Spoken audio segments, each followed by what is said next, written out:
Hello there, and a very good morning to you. Welcome to the English Open, coming to you live from the Ashbury Manor. We are set up, we're ready to go. We've got cameras out on both courses. That's the Oakwood course and the Pines course.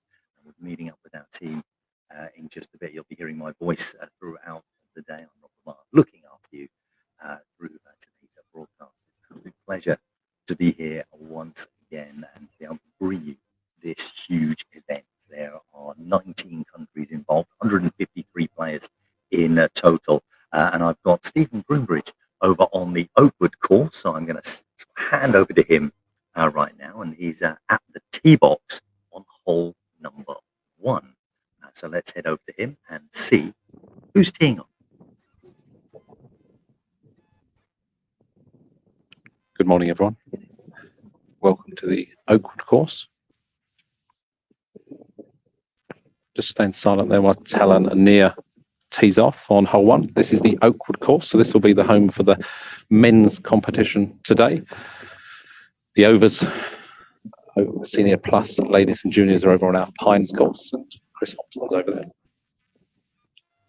We've just watched Augustin Renault tee off. He's the 4th of this group on hole 1. I'll just pan around and show you what that looks like.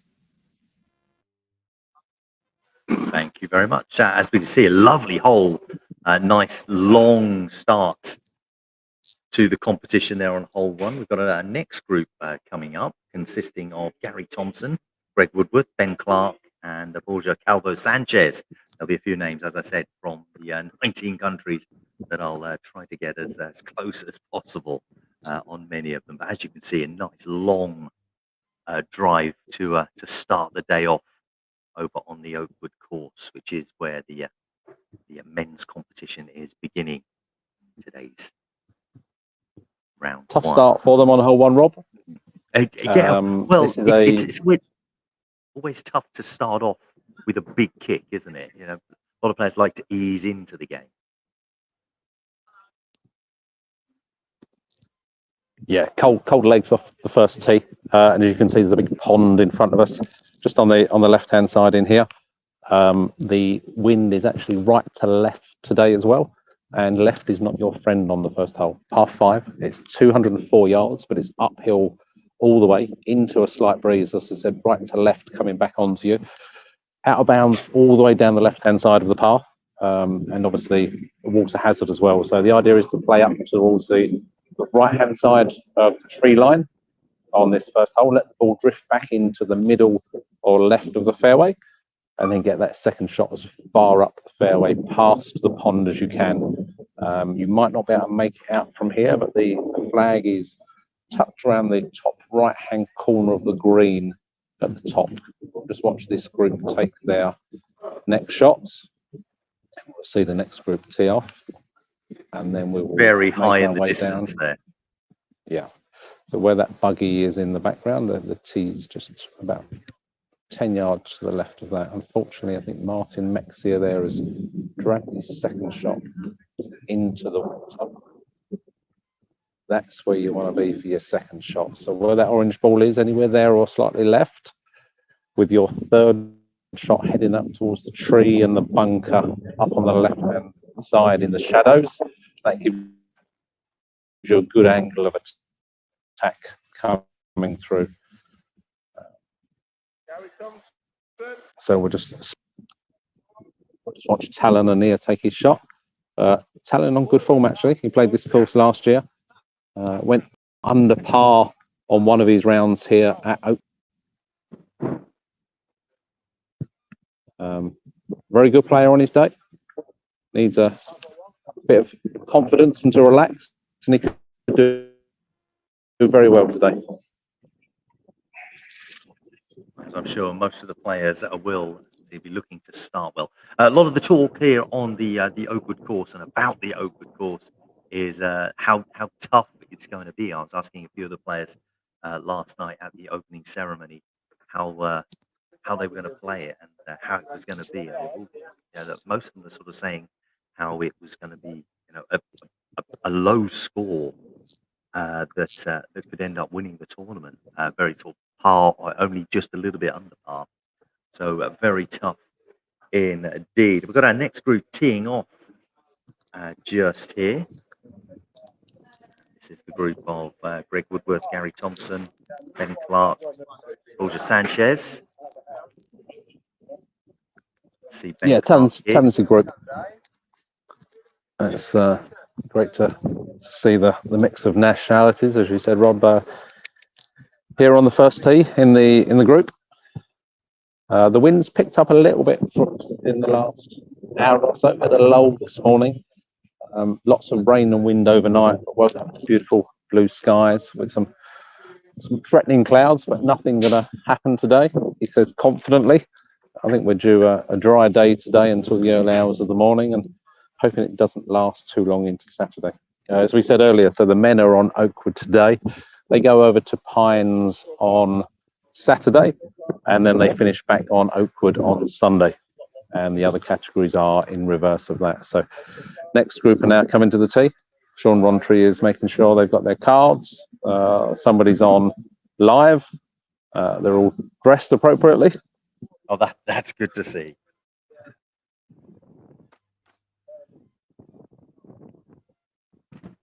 Good mix of new and experienced players. Greg Woodworth, I think, is a friend of Danny Warbank, has only played a couple of times, linked to Paragon, our sponsors, I believe. He's literally a brand new player, so him in a group with Ben Clark is good to see. Greg can probably learn a few things. Gary Thompson will be first to tee off. Obviously, I was going to say a veteran, he's not that old, but a well-experienced Scottish player who played in the Scottish Open, who is also very, very handy behind a camera. Talented player as well, so it'll be a great group to see. What we'll do is see this one off, Rob. We'll see them take their second shots from the fairway, and then perhaps we'll pop over to Pines and see Chris for some action while I go and move. I'm looking to move further down to Oakwood. There's a couple of par threes, one going up the hill and one coming down the hill, both over water. So I think that might be quite a good place to set up orbitally. Most definitely a couple of tricky holes there that I'm sure our viewers at home will look forward to seeing. Anne Brolia just joins me in the commentary booth. Hello there, Anne. Good. What time are you out today? 11:14. Okay, well, we'll keep an eye out for you, obviously off the back of a good Janssen Cup win. So, and a great group you've got as well, haven't you? I noticed back with Max and Nathan as well. So that will be very good to see. I'm just waiting for Chris Hopton's video to appear on my screen here, and then I'll be able to head over there in just a bit. Just I can see Gary Thompson approaching the tee box. He did some very elaborate stretching just a second ago. Made his way down. Very flexible man.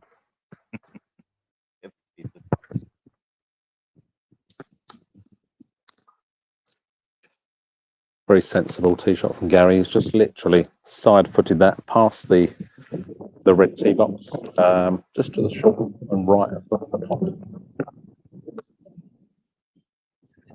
Greg Woodward with a good strike, but it's that was run he just. What's happened there? So he has hit the yellow stake on the edge of the pond, and it stopped him getting wet.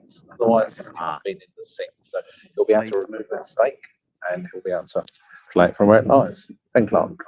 Well, he was very, very quick on his approach there. Just didn't seem to think about it. Just stepped back and then took his shot. Ben Clark here. He's taking his time. Obviously, just seeing the out of bounds. He hit. That familiar side foot strike from Ben.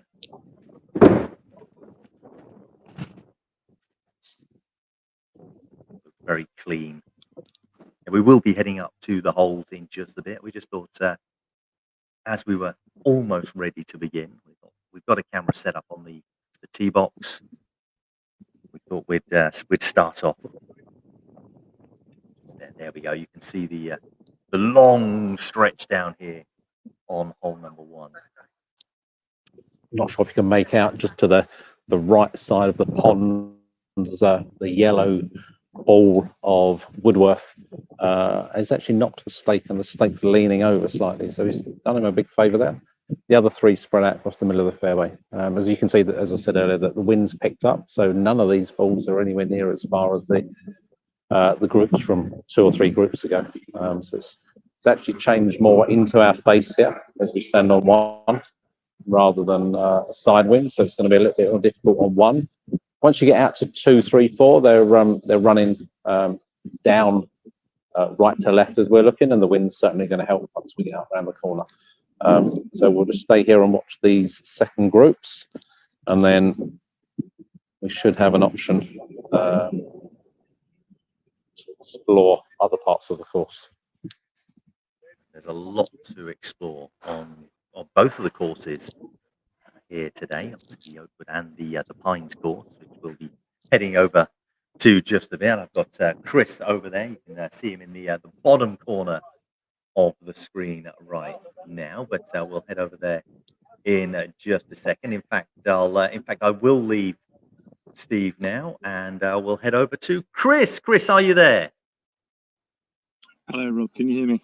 I can indeed. Well, tell us a little bit about the hole that you're on here on the Pines course. So I'm on hole 6, which is a par 4, a short par 4.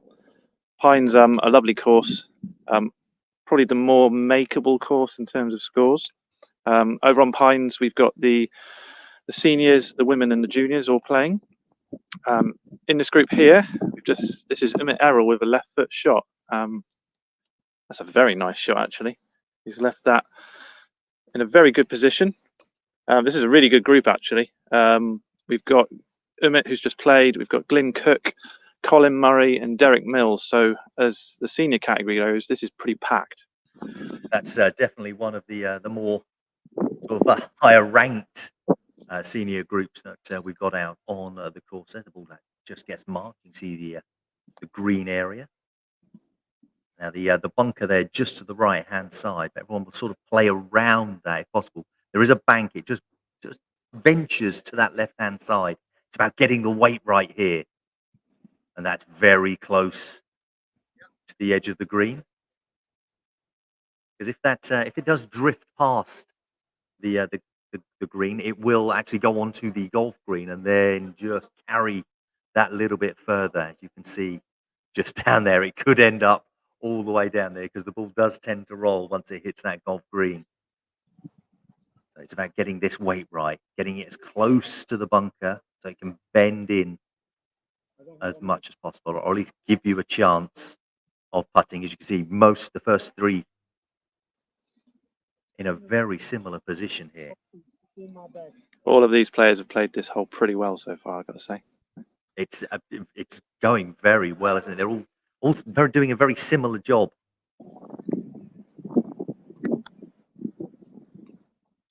Glyn, the final player now. He's a bit more round to the right. That is a bit short. Still got a shot in there. Well, I could see what he was trying to do there. He was trying to get up that bank of the bunker, so it rolled around from the right-hand side as we're looking at it and turned to the left, but not quite enough power on that, which is why it carried a little bit short just there. But again, still in a relatively close position. Cook keeps this straight, looks at just a little bit wide.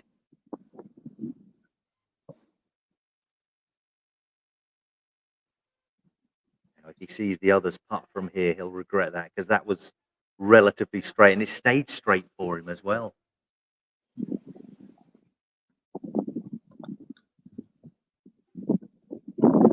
Nice birdie from Derek there. Mills puts that in. A little bit further, but again, a chance for a nice straight shot here.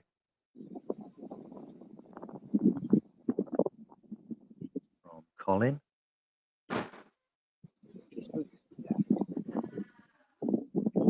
Yeah, he's got that. Got that. Lovely.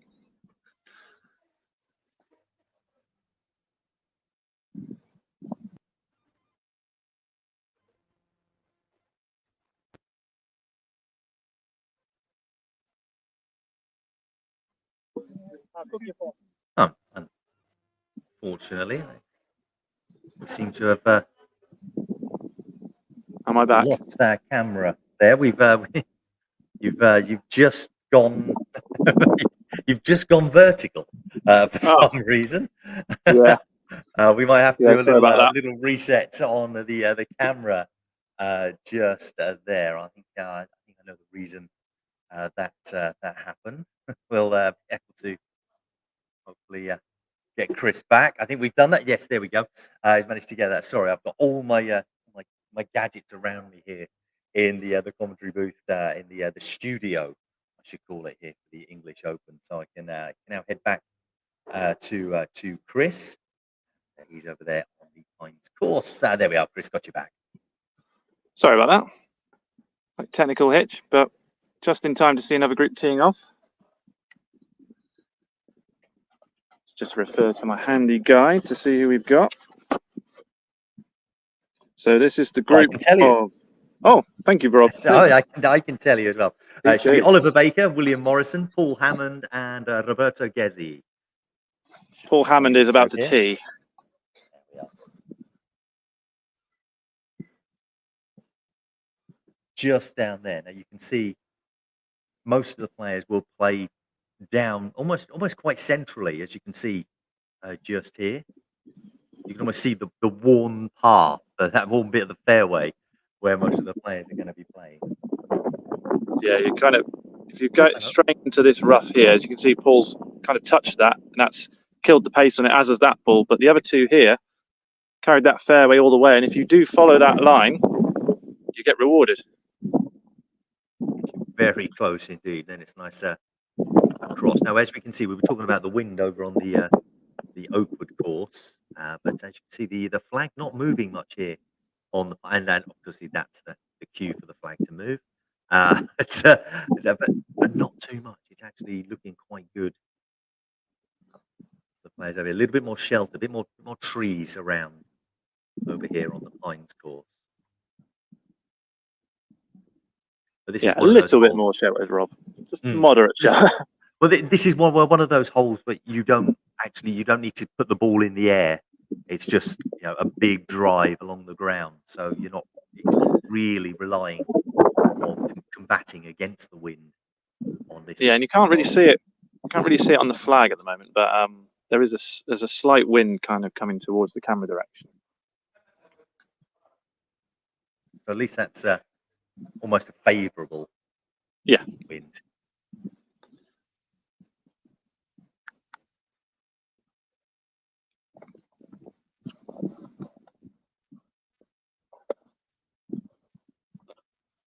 Look down. Slightly uphill. It is a bit wide. Very slightly as you get to that. Yeah. Yeah, we saw in the last group they were a little bit closer to the green. Right, coming across here, there's that drop. Now, this is catching the golf green. As we were talking about how catching the golf green, it could just end up rolling. There's no longer grass to stop it. I've been waiting for this to call stop. It's almost further away than when he started. Oliver's going to come and mark this now because it's on the golf green.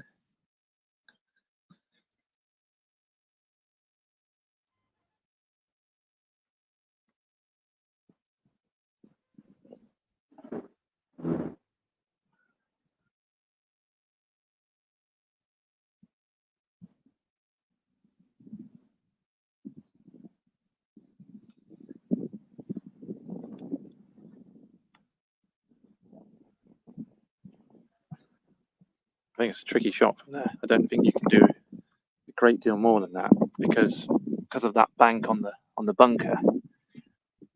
If you're facing it like Paul was there, it's very difficult to attack the hole.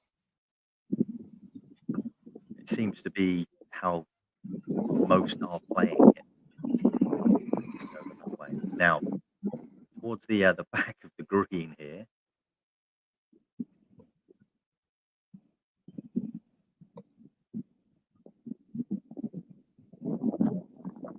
Knowing it will roll. Looks like hasn't put enough on that. Made that very short. It could have hit a lot more, especially with the bank at the back there. It would have rolled back. This angle coming across, that's a lovely putt. William Morrison. Best putt we've seen Very here today. good indeed.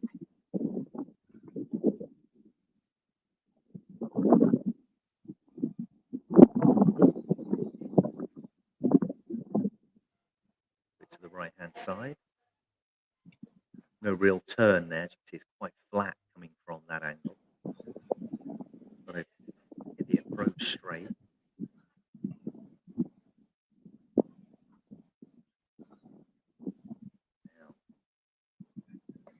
Now, the golf green's got in his head a little bit. There's the roll. How's this? How's this? Very good. Really good. Yeah.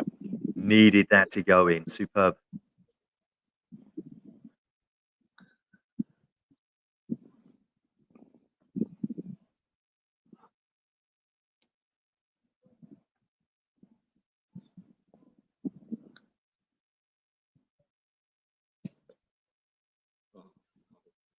Always just turned. Moment. This is one of those holes that you look at it and go, that's straight, that's easy. Obviously, there's the pressure of the game, competition, all coming in as well. And it is a putt that these players will look at and go, right, put it there, tap it across, I'll be happy here. And then when they see it just miss like that, it is basically down to their own error on that instance, because it's a putt that most of these players will do 9 times out of 10. You don't want that one instance to be today. Unfortunately, it was there. Our next group teeing off, we are just down the end there. Next group consisting of Paul Haynes, Sam Johnson, Nicholas Nyberg, and Jean-Francois Degree. 19 countries involved in this year's English Open. 53 players in total. We will be jumping between the courses. We've got the Oakwood course and the Pines course. Currently here, number 4. Yeah, sorry, hole number 6 on the Pines course, par 4. Stephen Groombridge out on Oakwood course. We'll be heading back to him in just a little bit. The men's competition are on the Oakwood course today, and the Pines course, consisting of the juniors, the women, and the seniors. Do you want to hear a bit more about the Pines course while we have a bit of Absolutely. A gap to tee? So Pines is a par 70. Can't remember the exact yardage, but it's long. Where we are on hole 6, as I say, it's par 4. It's a nice par 4. The previous hole to this hole 5, the longest hole on the entire course, par 5, 500, 300 odd yards. It's a big hole. Paul Haynes here has hit an interesting shot. He's actually on the cart path, and I'm going to see where this is going, because this is interesting. Well, I've not seen anyone do this before. No, I haven't seen anyone do it. And there's a speed bump there, so it's now settled on the cart path. Caused so much trouble. On the cart path by the speed hump. I've not actually seen anyone get to there.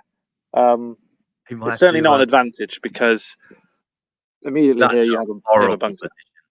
Yeah, that's a horrible. Well, you can see the puddle there in the bunker. There was a lot of wind and rain here last night. I had, unfortunately, my room is right next to the fire escape, and the water running down the stairs was wonderful to wake up to at 3:30 in the morning. But otherwise, thank you, Ashbury Manor, for a lovely room. And for those who watched our Four Nations coverage back in March, gosh, that's a while away. This was the course that was played. It was played on. Some very subtle changes, but mainly same course.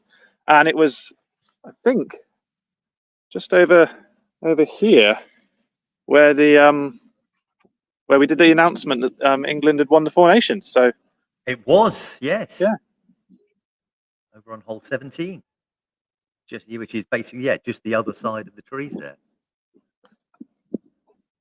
this is also the same course where later today the pairs competition will be played on Pines.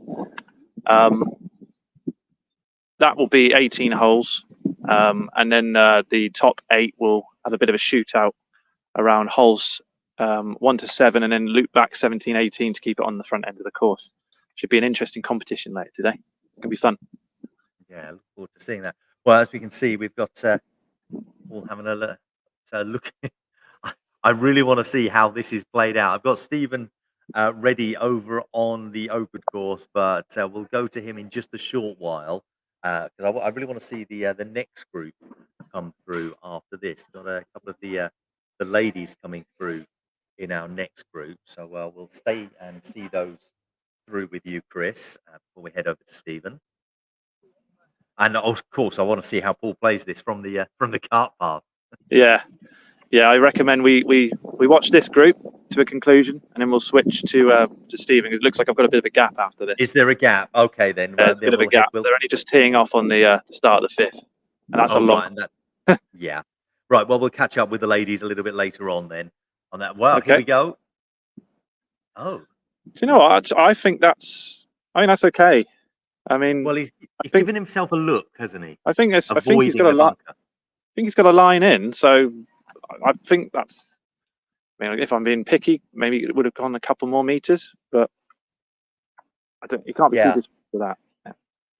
Yeah, I think approach maybe like you're saying a little bit further on that, and then the approach would have been a little bit easier to the hole because he's still to contend with a bit of the bank there from the bunker. But that's a lovely shot there. Should be able to finish that off for a birdie. Like I say here, with this part, you'll see it, and I go down to the ground a bit more because you've got that bank on the right by the bunker.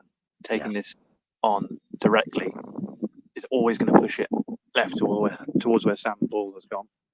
So John Francois tried to spin it around the corner here, but it's actually, is he going to get on the green? Looks like it will. So it's going to drift off a little bit to the left here.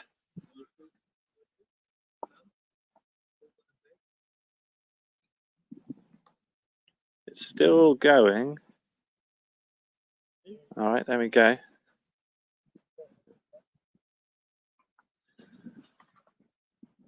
That's Nicholas.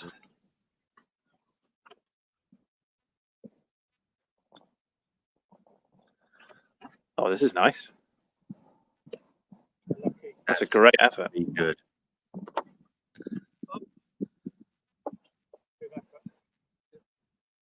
Very good effort played there. That's very close indeed. I'll whip round and just see what line Paul has got. Now, this will be interesting because I think that I don't think he's put enough on this.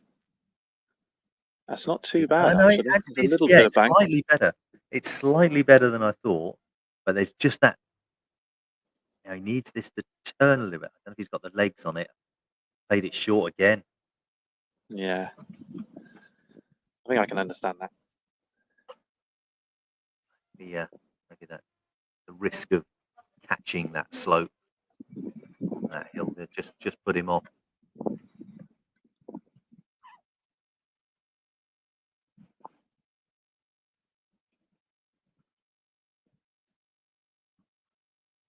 A little bit of a rollback.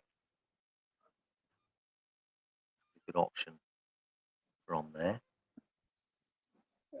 Oh, he's gone wide. Seemed to rush that.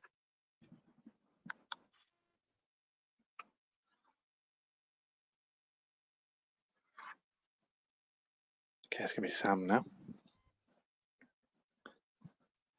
Haven't gone from this angle yet, so let's see what we got.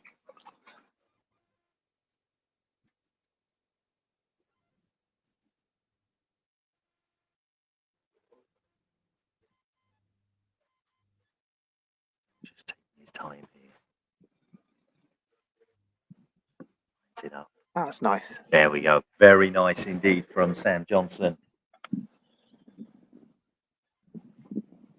Took his time, played it straight.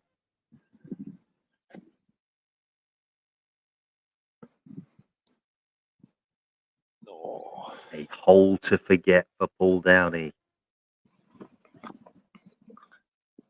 There was a bit of aggression in that final putt. I can't. Who can blame him there? Yeah. It's, Tough hole. yeah, it's not worked well for him there. He'll regret that one. A few comments coming through on our Facebook feed as well. Jan's messaged in saying, morning, please see it's dry there as well, and good luck to everybody. Ian's messaging him and saying, morning, all gutted to not be there. Ian, it is a shame that you are not. We are missing you. You've got 3 screens to look at while working, 2 for work and 1 for foot golf. Hope you're all well. Now I've got Stephen over on the Oakwood course. So thank you very much, Chris. We'll come back to you in just a little while, but we're going to head over to Stephen now, and hopefully he can hear us. Hello, Stephen. Where are you? Afternoon, Rob. We are at Oakwood hole 8, par 3, 88 yards. Probably the hardest 88 yards on the course. As you can see, there's a pond directly in front of us. It's probably a 50-yard carry, so all more than capable of carrying it. There's a slope off the back and it runs down and to the left. Just to the right of Carl Brown's shoulder, you will see a bunker. That's not the worst play in the world to clear the water and end up in the bunker. That's just past the flag and you have a shot coming back across the green. Otherwise, there's multiple choices here. Some people are aiming for the pylon on the right hand side and swinging it right to left, going through the bunker just in front of the green. Others are actually using the water, 1 bounce on the water and skimming it over the bank the other side. So plenty of options to play here, but a very tough hole. In this group we have Tom Williams, Kyle Brown, James Bryce and Adam Keith. So a very talented group. James Bryce on some good form, coming back from Scotland. Now we'll be definitely pushing each other on this one. See Kyle Brown here just sort of loosening up a little bit. Yeah, getting ready to go over this pond. It's obviously very tempting, but it's also daunting at the same time. It's one of those shots that these players will look at and go, any day of the week, no problem over that. But suddenly when that water's there, it just seems to get longer and longer. It's like, oh, it's just going to be a little bit difficult. There we go, over the... That's the sorry, we've lost a little bit of the sunlight just then. It's gone a little bit dark. It just clears that pond.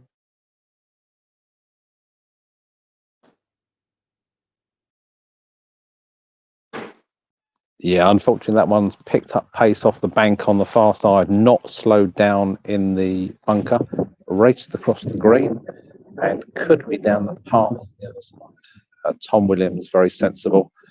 Little left foot chase, used the bank on the first bunker very, very well. Kicked right, it's going to come back into the bunker. It's not the worst play in the world. Tom can use his left there to swaz it. There's a bit of protection behind the flag. So as I said earlier, it's not the worst place in the world. James Bryce. James is probably going to attack this more directly, I think. Perhaps try and use the bank on the other side or the bunker behind the green to slow it down. Yeah, more direct, up towards the pylon. It needs that to go in the bunker to slow down. Oh, it's chased over the top. Would you believe it? It took 1 bounce and straight over the top. It will settle there. It's not firm enough that it's going to go over the bank like Kyle's, but he's got an uphill shot all the way to the flag. So it'll be looking to take a par there. A little bit unlucky that the bunker didn't slow it down. That's one of the plays that many people are taking this weekend. The sun just coming out again. We just lost a little bit of the... it went into shadow just a bit then. We just missed everything. But there we go. Something, a bit of colour has appeared again. You can see that shot a bit there. Rob, we'll Lots of just clouds. Ah, got a player so playing we'll there. spin it round beside us. We hope you can see that slightly out of the sun now, so it should be a bit better. But hole 4 sits alongside this. The tee box is on the far left of the screen where you can see some players gathering. You have to come up to the left-hand side and play round this pond. So these are 2 very interesting holes, 4 and 8. Luke Underwood with a great putt. That's a lovely putt from Underwood. Really good across there. Yeah, this is a take a par and run. Tom Stott to play next.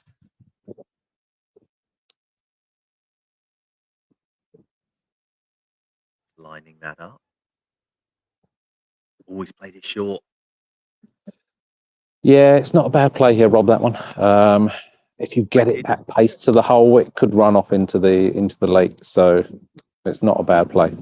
Yeah, you can see the slope as we're looking at it, just drifting off, almost teasing, tempting the ball to go into it. So you'll see. I think we'll see a lot of players play it short here, won't we? Yeah, and taps in. So you can see the next group just coming up in the background. Lots of action on here. After 4, they go parallel, and I'll just spin round and show you. They go up the other side, up 5, and it's uphill all the way past that mast at the top of the hill. So lots of action here, but we'll stay on hole 4 for now. Yeah, it's a long course, but I think the association's always been of the for something like the English Open. This is a major. This is the pinnacle of foot golf competitions. You need it to be a challenge. You know, par should be difficult to achieve. There'll be no one this weekend going around in these 3 rounds 20 under par. You know, I think we're going to see some tough scores. People need to realise that if they take a bogey here or a bogey there, it's probably not the worst thing in the world. It is really a battle against the course this weekend. Well, battle against par. That seems to be the general consensus with most of the players that I've been talking to. They've all been saying the same sort of thing. It's like par, or if you can get 1, 2 under, then you know you're going to be right up there. So it's you know, it's good in that respect. You know, par is something that should be, you know, something that everyone should be sort of aiming to get, not something that should be easily beaten. This shot just drifting up towards the John top Neal's ball has managed to stay on the ridge. Stay there. It's carrot.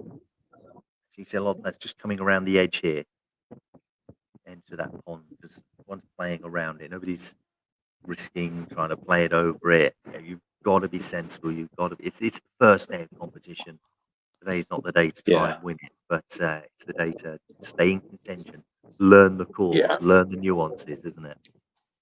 Yeah, as you can see from Pat Zimmer just there, it was a tap around the corner, not worth taking the risk of the pond, not wanting to leave it too far away. This is a difficult shot from over the hill here. Needs to keep it to his left, our right as you look. It's quite pacey, but it should settle in there. That's a very good shot. That will turn hard right now. It drops nearer the green. That's a very, very good shot. It's left himself a difficult shot. It's got to go in or it's gone effectively. So this is one of those shots we were talking about, how that players may play it short because of the fear of missing it and it going, drifting past that hole and into that pond. More messages coming through. Andy Sparks messaging in, saying good luck to all today. Andy, you're much missed. And Donnie McKenzie from up there in Scotland. Hello, Donnie, saying enjoying the coverage. Gutted not to be there. Just too much after the Janssen Cup. Obviously, a victorious Janssen Cup. Thank you very much, Donnie.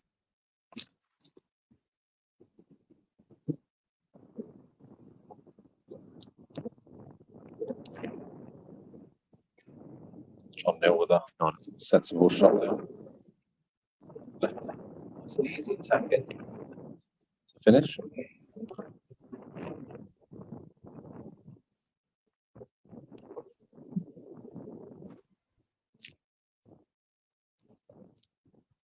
This is a good pace. Just drifted a little bit at the end.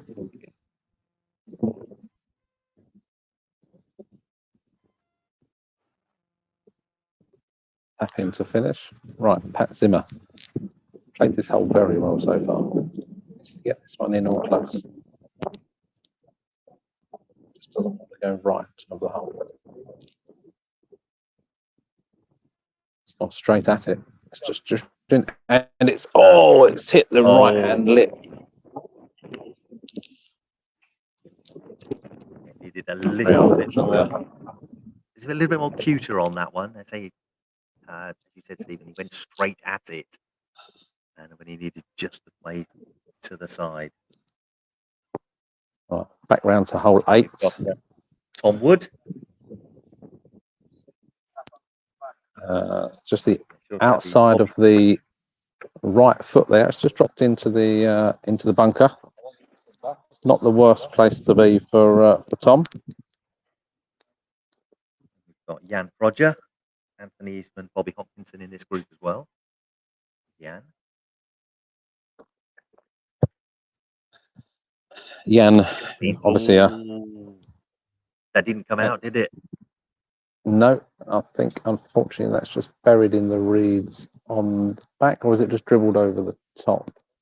He's looking as though it's come out, but with the sun on the water. Yeah, it looked like it didn't quite bounce high enough. Bobby, he doesn't sound happy. Double bounce in the water, and you can't do that. Only one bounce in the water, very rare. You'll see 2. That second one usually, but you could tell as soon as he kicked it, he was disappointed there. Yeah, apologies for the language for anyone back at home on that one. Bobby clearly and understandably frustrated. And Eastman, a more straightforward approach, but again, if you catch that bank on the far side, the ball runs away a long way down. As we were saying, this is one of those pond shots where these players, any other time, would just hit it straight over without thinking about it. A little bit of element of competition comes in, and suddenly that pond looks bigger, it looks longer, it looks wider. Yeah, very difficult. Unfortunately, that didn't hit the bank or reach the far side, so Bobby will have to bring that back to the tee box. That will be 3 off the tee, unfortunately, for Bobby. Difficult one to try and salvage something out of this, but he's got lots of resilience. He's been playing well. Won a tournament down at Sizenby not so long ago. See, he's currently 2 under as well. Well, up until this hole. He's been playing well. Yeah. But it's very early days. Oh, it's bounced over the bunker, over the top of the hole, and it's going to settle nicely on the back of the green. I think, unfortunately, as he's just said, why didn't I do that the first time? It's easy to, two under, and he's going to be upset with that. If he pulls a 5 out of this, he's going to be back to par. If he can be par through 9, that's not the worst thing in the world. We'll split back round to 4. I'm just trying to get a slightly wider angle on that for you, for the cars coming in. Tom Wood with a little wave as he goes past. I'll try and go under the tree here. Very nice of him. Yeah, it's in a very happy mood, which is nice to see. So we'll watch this group come into 4, and then we'll swing round. Sam Lee looming over my shoulder, considering what to do on number 8. Give me a little cuddle as well, which is nice. That's nice. the good thing about this course, the Manor Ashbury Resort, is everything's all under one roof. I know we've said it before as an association, but everybody's dining together. They're in the bar together. Last night we had a wonderful opening ceremony and a quiz hosted by Mark Coates, sports quiz. I didn't do very well, actually. I think our team actually finished last in the end.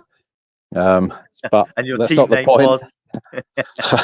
Second last. Yes, you couldn't even manage that. So yeah, we didn't do particularly well, but everyone had fun. So yeah, there was 80, 90 people in the bar last night doing that, and the camaraderie was good. amongst everyone is fantastic. And obviously great to have Rob back here. So I'd personally like to thank Rob for his contribution to this weekend. He's brought his whole studio desk with him, it looked like, when he was in the room earlier. So he's the coordinator, he's the orchestrator of everything this weekend for us. And you have mine and Chris's dulcet tones out on the course, trying to bring some life to the video feeds. Well, that's very easy to do as well, especially on this courses. I mean, you've mentioned Ashbury Manor as well. It's all in one place. And the courses that we've got for these players to play on, as that shot's gone a little bit high up there. That's going to be very difficult to play down towards the hole. That's not a good position to be in. I'm not liking that at all. But with everything together, two courses near each other, all of the players sort of eating together, playing together, and spending time together, all the facilities that are on board. Wonderful venue, and I'm sure we'll have many competitions over the years at these venues. So this is a shot by Martin Mexia, actually from Mexico. I actually played against him at the Foot Golf World Cup out in Orlando when it was England versus Mexico in the seniors. Lovely guy. He's actually moved to England now. Congratulations to him. Nice guy. I'm going to try and snaffle him up and get him to sign for the mighty Pedham Place Foot Golf Club in the Club League later this season. Why not? So next shot coming in, up over the ridge. You're not going to lose that ball this weekend. It's a lovely orange Euro pass. Sorry, ball porn rife this weekend with the everyone's differing choices. There was a lot of people trying to sell balls this morning. Somebody's like, I've got a ball for sale. I need a ball. People trying to buy one. This shot comes in very good length on that, just to the side. Yeah, as we said, Talon and he is a very good player. I hope he's playing well. It's I was in his group last year, as we said, and unfortunately, I hit a shot up 5 and went into his buggy, which he wasn't best pleased about. It cost us both a penalty shot. I think he's over it now, just. He's staying the far side of you. We'll see out this hole, and we're going to head over to Chris over on the Pines course. So we'll be able to catch up with some of the play on there. We'll let Stephen find somewhere else for us to see on this amazing Oakwood course. Sounds good. So Martin to hopefully finish off again. A very cautious tap down the hill there. There's going to be a lot of 4s and 5s on this hole this weekend. As we said, Rob, when you're looking for birdies, this just isn't the hole. This is if you can take par here, it's going to feel like birdie to most people. Oh, most definitely, it's one of those. And these players will be looking for that, won't they? They'll be going, right, par there. I might get a birdie there, but I'll be oh dear, there's that drift off we were talking about, and that just gone into the reeds. The only positive about this, perhaps not where he is, because he's found a thick patch there, but the thinner reeds either side of where he is, the ball nestles against. It doesn't actually go in the water, but trying to find a stance where you're not slowing the ball, you can get a kick on it. I think he's in something. He's got to try and toe through the reeds to get it back up.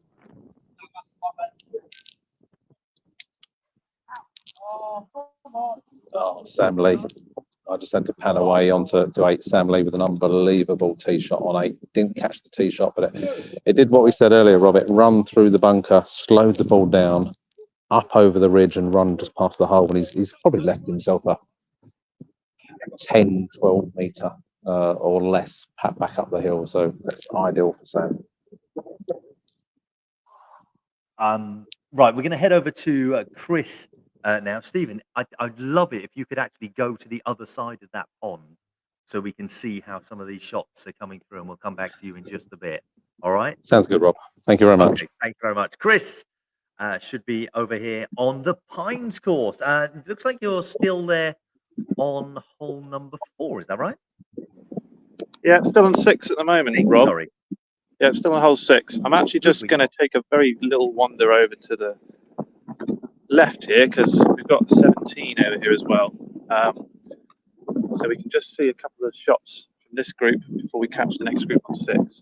This is a group, that's the AD Hurrell play. One of the earlier groups. Group 2. In fact, that was the first group out this morning. AD Hurrell, Sean Lugs, Connor Bennett and Laura Thompson. Already there on hole 17. A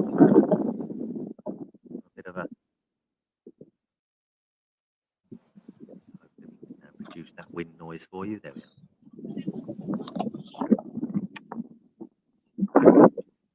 See if I can...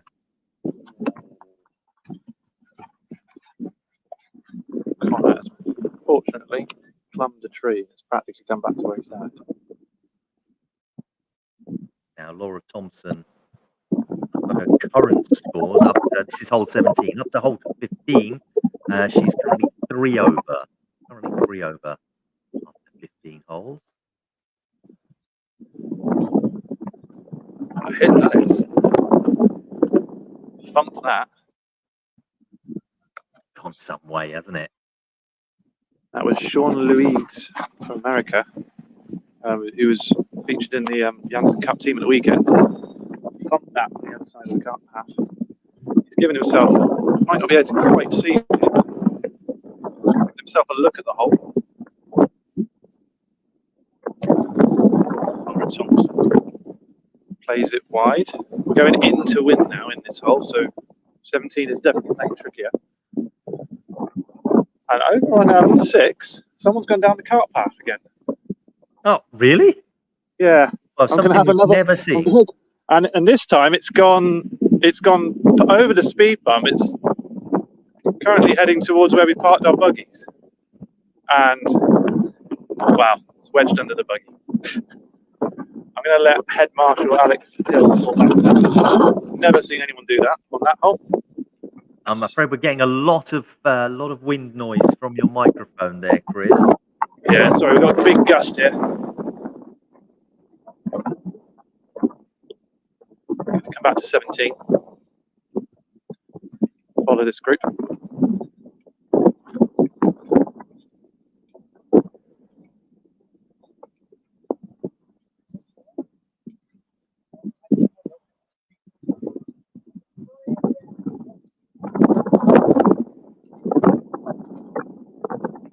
It's Laura Thompson.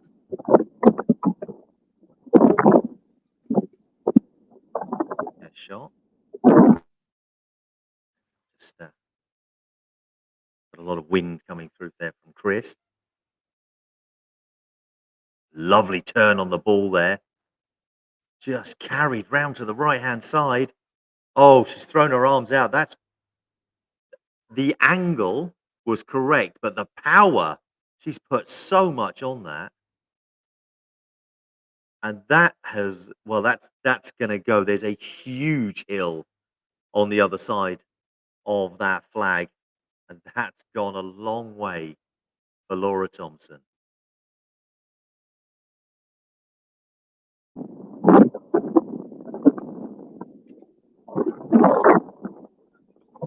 That shot from Sean is, depends if the wind takes it, settled. That one's okay. Laura has ended up down here. Well, I said that carried, that absolutely. Once he goes over that far side, that slope just keeps going.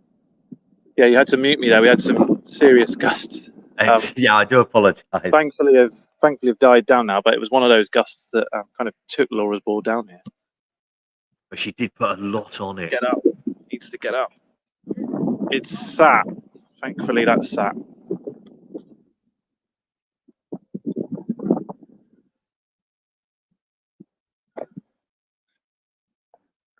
I've got to go and move my buggy, Rob. Apparently, Rob. The ball has got stuck under it. Well, I've got no one available. I haven't got Stephen available. Well, let's. We'll follow you with the camera. We'll have to go. Yeah, I'm going to lend my keys. About one thing, don't put the cards behind the finger here, because my ball is now on the card.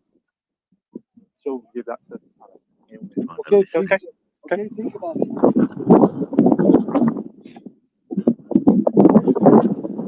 Right, back with me now. I'm going to go back to 17.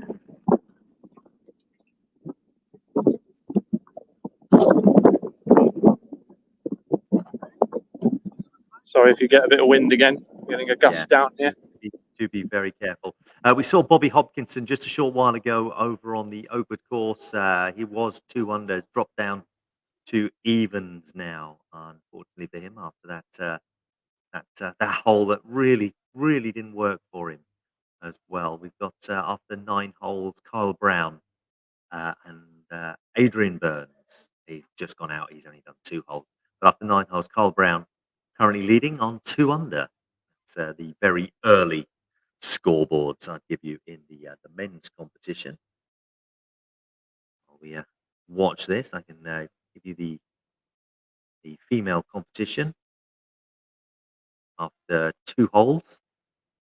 Sophie Magnuson is even. Michaela Hill after 4 is 1 over, and Claire Williams after 2 also 1 over. Letitia Calderon 2 over after 4. Laura Thompson, who we're seeing here, after 15, currently 3 over, but obviously we've got scores still to add on there. Joanne Carr 4 over after 4. Sarah White 5 over after 6, and Paulina Zimmer currently 7 over after 12. Joe Reed in the over 45 category is currently 3 over after 10. Sorry, I just got interrupted. That was a wonderful. Sorry, it was, wasn't it? Yeah. Lovely bunker shot, especially given that bunker is wet as well.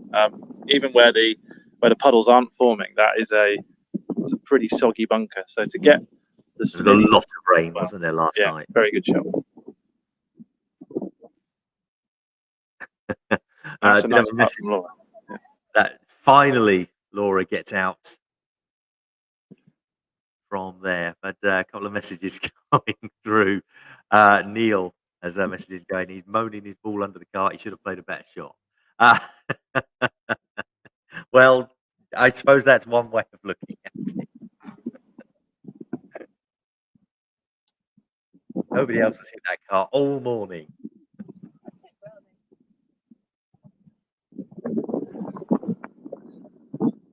Right, we're going to swing round, Rob. Okay, where are we heading? 16. Yes. Sorry, 6, I should say. Thank you. Going to find my new best friend. Looks like the ball has been retrieved.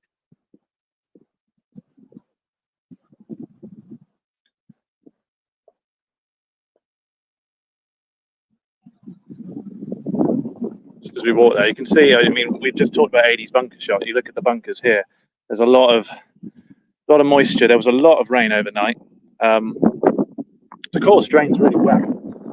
Obviously, bunkers are bunkers. But to play the shot he did from that bunker was very impressive.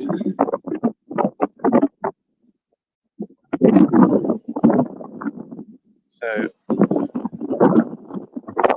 we've got in this group, we've got Berger Arnestead. And Rob, I'm sure you can tell me probably quicker than me. I've got it now. Eric Hans and Alessio Italiano.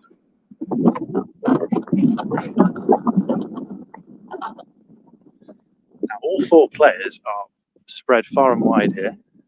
We saw the ball go under the buggy. Sorry, just got landscape again. Let me sort that out. Sorry, Rob. There we are. Thank you. So we've got Berger playing now. This is all about pace. Difficult from there. Ball carry just a little bit.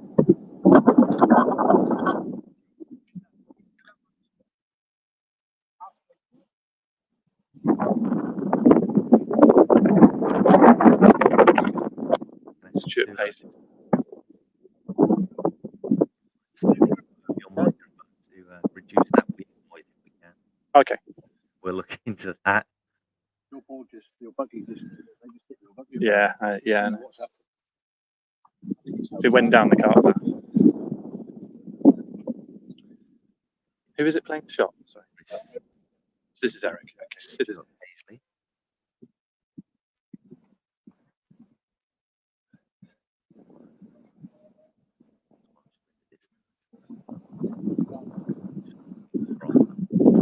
I needed just a little bit more.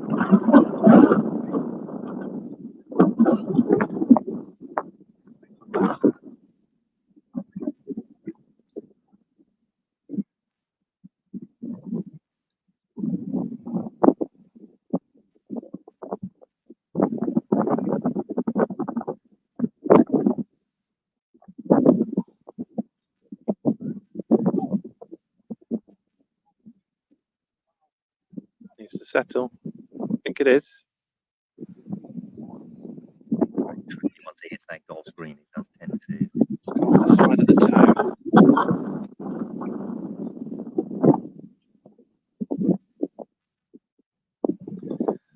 This is where Berger's ended up.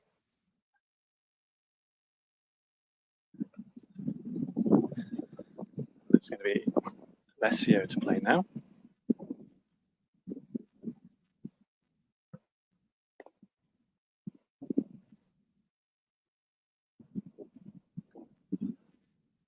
It's a nice angle. That's not bad. Not bad from there at all. Yeah, it's onto that green. Very Good lead. nice.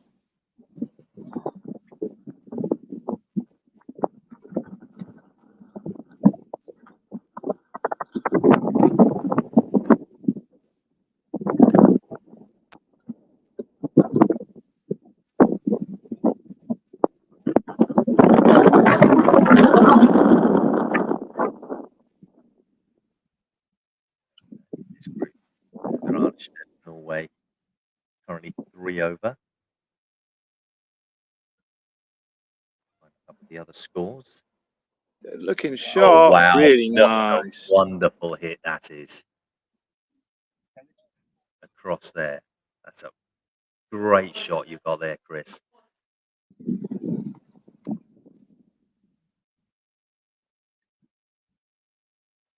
Stuart Paisley. Held its line. Right.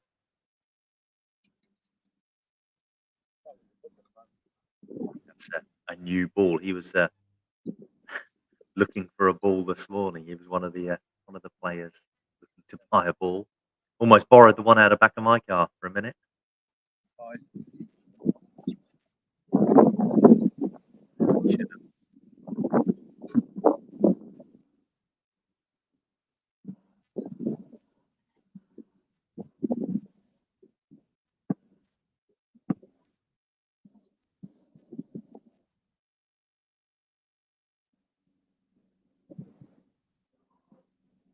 Straight line.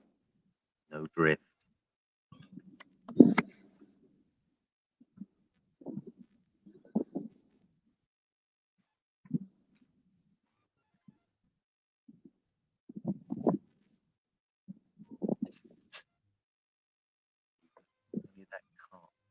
It goes.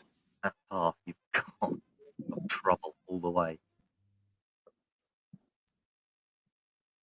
Luckily, still a long way to go. Plenty of time to recover.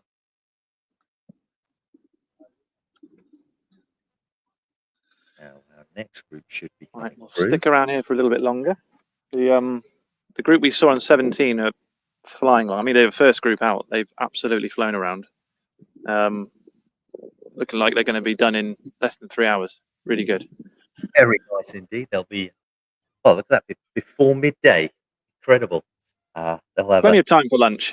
plenty of time for a nice lunch and maybe a little dip in the pool. I'm sure some of them Oh, will be doing that. I think that's a key ingredient for most of the players here. They're all going the hydrotherapy after. Georgie Pudasil, Nick Reynolds, Paul Lloyd, and Mustafa Asadag coming up next. You see this shot drifting around to that right-hand side, gonna sort of contend with the bunker there, but will probably zigzag and tack across to the left as we're looking, rather than play through the bunker. In a lot of at the Four Nations, this course was used in the Four Nations. Players did play through the bunker, but with that large puddle in there, no one's going to be risking that, because it did. Obviously, the weather was a lot better back then. Should be better now. It's August. Come on, but it rolled through and then lifted over the back and just sort of rolled gently down to the hole. Quite a few players did that in the Four Nations, but no one's going to be doing that today. I'm certain of that. so in this group, we have got Nick Reynolds and Paul Lloyd, both who represented Team GB at the weekend in the Janssen Cup. And we've also got Mustafa Azadag. And we also have Jordi Pudasil, yeah, Jordi Pudasil as well. And I think it's Yorgi who is over here, the nearest ball to us.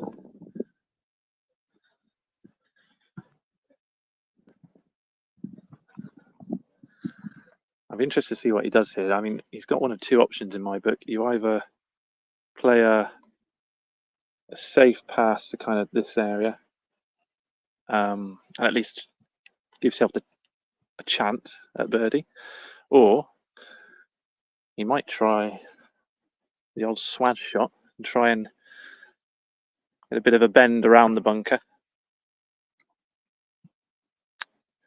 But given you're only 5 holes into the course, I think, and of the whole event, I think a sensible play is probably the way to go at this point. So Nick has played to there. Mustafa, I think, is in the bunker.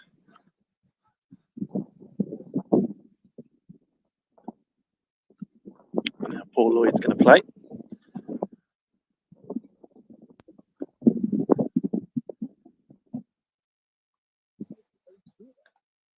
That. Seen a lot of players do that.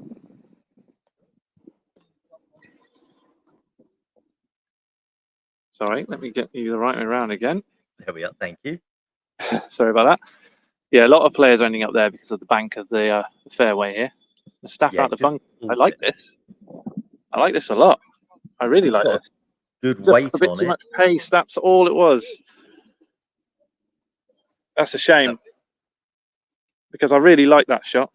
That was a good effort from there. It was a very brave attempt, and it stopped quite well on the golf green. Normally, it will roll a little bit further there. Now, this is the shot zigzagging across. We said because it was so far over on the right, there was no way he could go through the bunker. Now he's gone over to that left-hand side, probably a bit further than he would have liked. Yeah, and when in hindsight, when you look at that, do you wonder whether a little less pace could have maybe kept 3-5. high?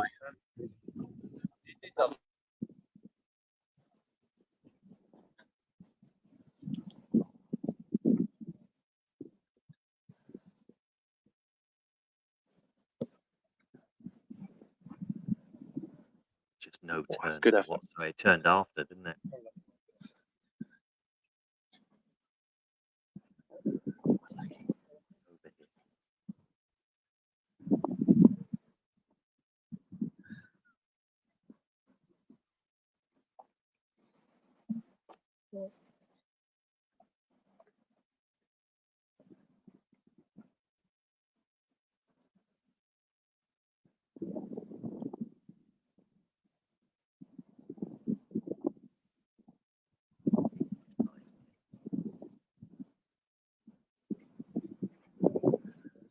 Never moved.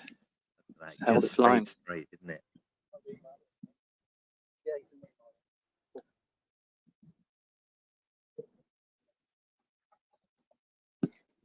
Reynolds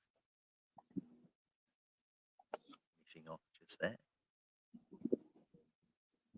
Thank you to him. Provided my team's football kit. This coming season. Oh, look at the turn on this. We keep going. Go on, go on. It's there. Ah, Very good. look at that. That beautiful swerve on the ball. You could see it turning all the way.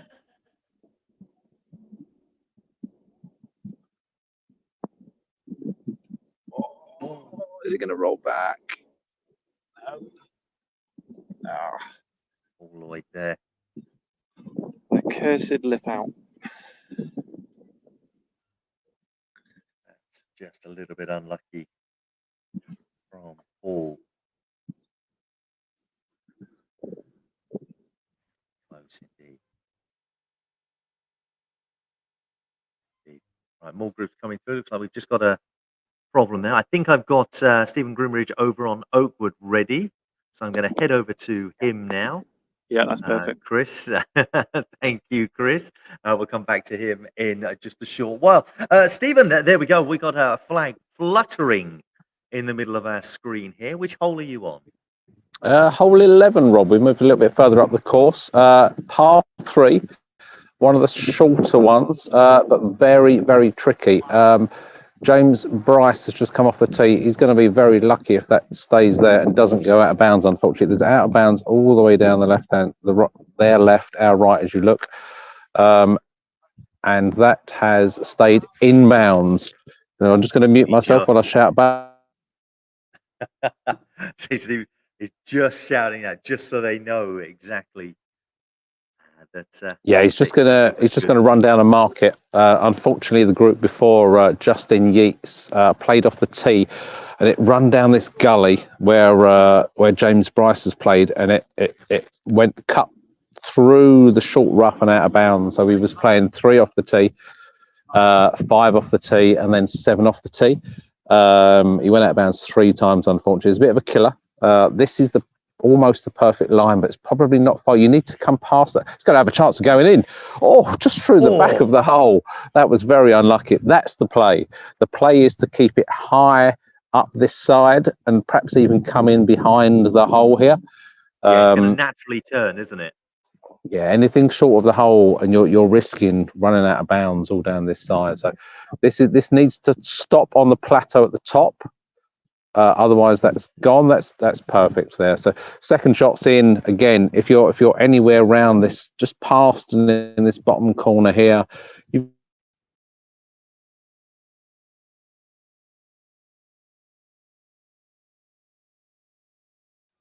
Unfortunately, I seem to have lost you there, Stephen. Got an up. Eddie Burns. Yeah, can you hear me now? Yes, you're back again. There we are. Sorry, we've got just a slight signal issue there. Yeah, I don't know what happened there. Apologies. But yeah, it's a hard hole. You just need to play it up the hill and let it come in and settle on that plateau. As I was just saying before it cut out, Eddie Burns come through and just nestled up against this rough that was in bounds. And managed to par. It should be a par hole, but that risk of out of bounds on their left, our right, as you look, is a big risk. So there's also a chance of a hole in one. As you saw, one of those balls just run straight over the hole. It'd be very nice to see a couple of those. I know there is a hole in one competition that is going to be happening tomorrow. Some of the contestants, some of the competitors will be joining in, obviously, all in aid of charity. Yeah, we have that tomorrow for Mind, 5 till 6. The hole yet to be announced. We're keeping that secret so nobody goes out and practices. And we have a £1,000 cash up for grabs, or a share of multiple people getting a hole in one. Cole Brown, very sensible. This could be very good. It's turned hard. It's just going to run around the back of the hole, I think. Very close from Kyle Brown. Yeah, great second shot there.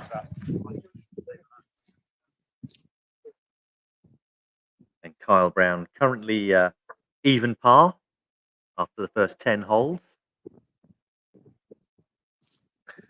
Yeah, I'll be happy with that. I think anyone coming in around par after 9 is going to be pretty happy. Well, at the moment, nobody is doing better than 2 under, and that's after 8 holes. We've got I've got Marcos Getty from Argentina after 8 holes, 2 under, and Luke Underwood also 2 under. After 11, Adrian Burns is currently 11 under. Great shot there up the hill. And Patrick Zimmer of Poland after 7, also 1 under. So it's, after playing 11 holes, Luke Phillips after 11 is even. Carl Brown after 10 is even. Bobby Hopkinson even after 9. Lewis Davis even after 9. So Enrique Reyes is also even after 11. So it's all very close indeed.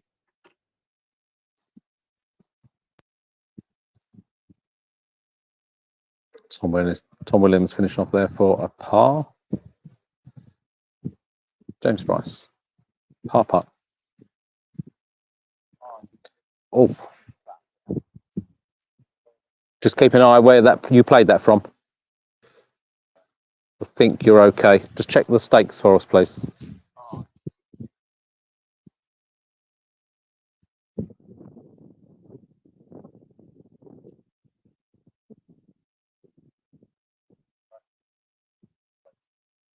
Okay, let's get the pulls out there and check whether that's out of bounds or not.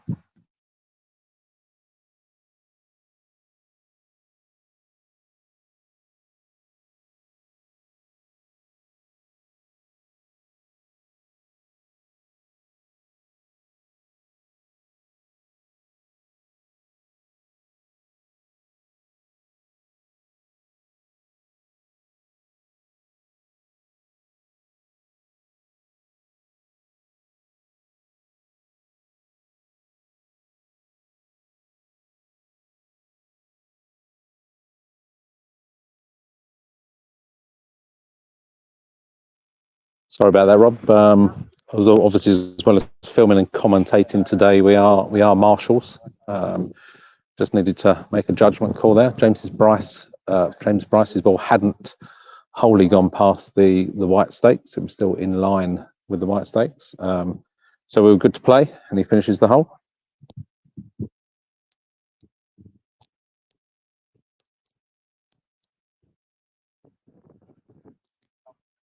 We've got another group coming through in a second. I think this is the group with Bobby Hopkinson and Jan Podger.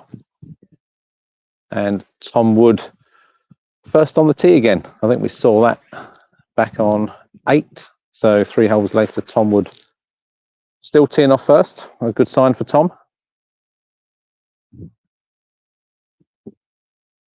Tom tees off, taking that wide line. It's going to come down, and I think the pace on that will just nestle down on the plateau. It shouldn't run any further than that. It needs to stop there.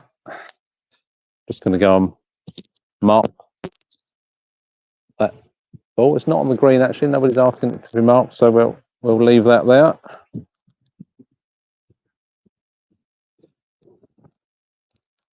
Thanks, Blake. Good morning to you.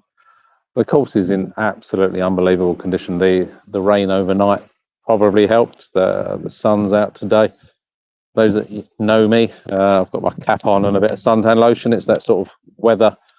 It's probably not much more than about 19, 20 degrees, but it's burning weather for me, so covering up.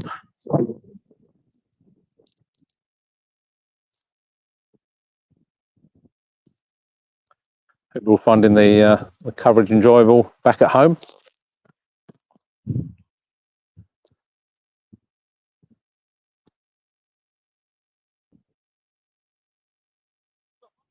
Yeah.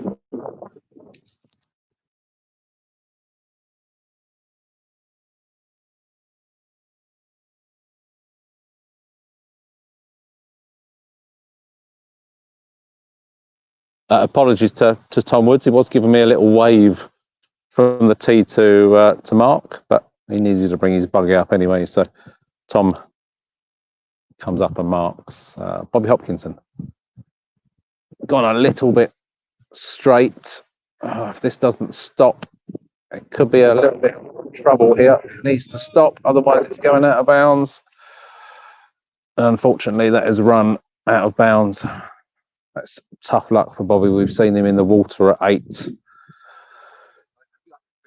And now he's gone out of bounds on 11 after being 2 under.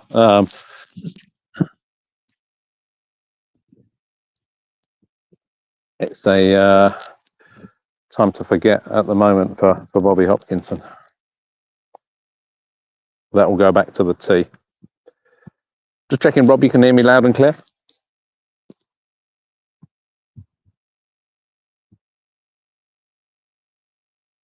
Although Blake's replied about sun cream, so I'm guessing it's coming through.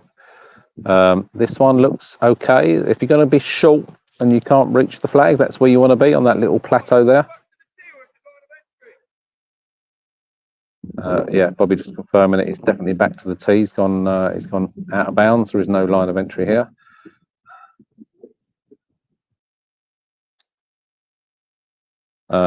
And that shot is going to have to slow down a little bit as well, which it should.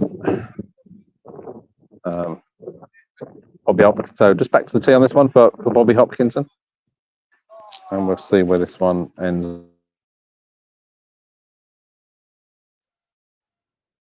Just checking that you can hear me now.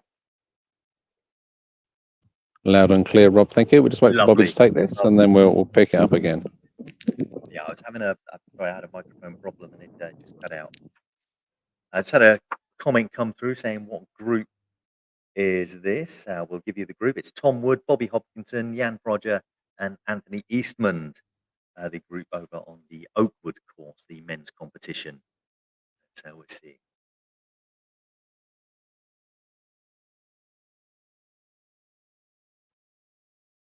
So hopefully you'll see them coming through now.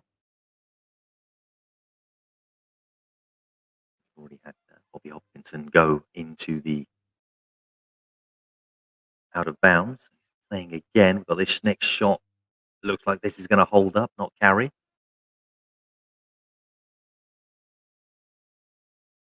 There we go. That's not a bad place to be in. Still a little bit of a way to go.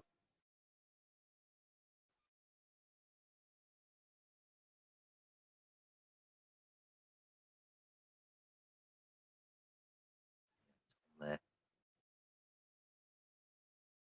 On the marking of the balls.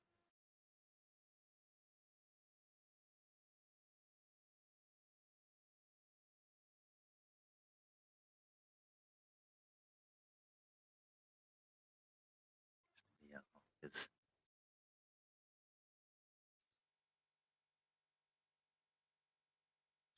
Jan, his coat on now. Yeah, tough one for Bobby. That Very much so. we're just that plateau there is where most people probably want to end up. Maybe even a bit further left as we're looking, if you can get it to hold, or past. I mean, I'm not sure if people are underplaying it because it is a short-ish hole. I think some of the big hitters could probably get through to the camera here, maybe, but again, you just risk running out of bounds on their left, their right as you look. But this is a lovely pine. It's just going to end up behind the hole again. I think trying to get that to see stop. The curve. Yeah, it's so difficult, Rob, when you're coming slope left to right.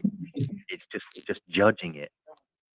And obviously, as you said, with the fear of it going out of bounds in the back of the mind all the time, there's going to be, it's just getting that correct balance, isn't it?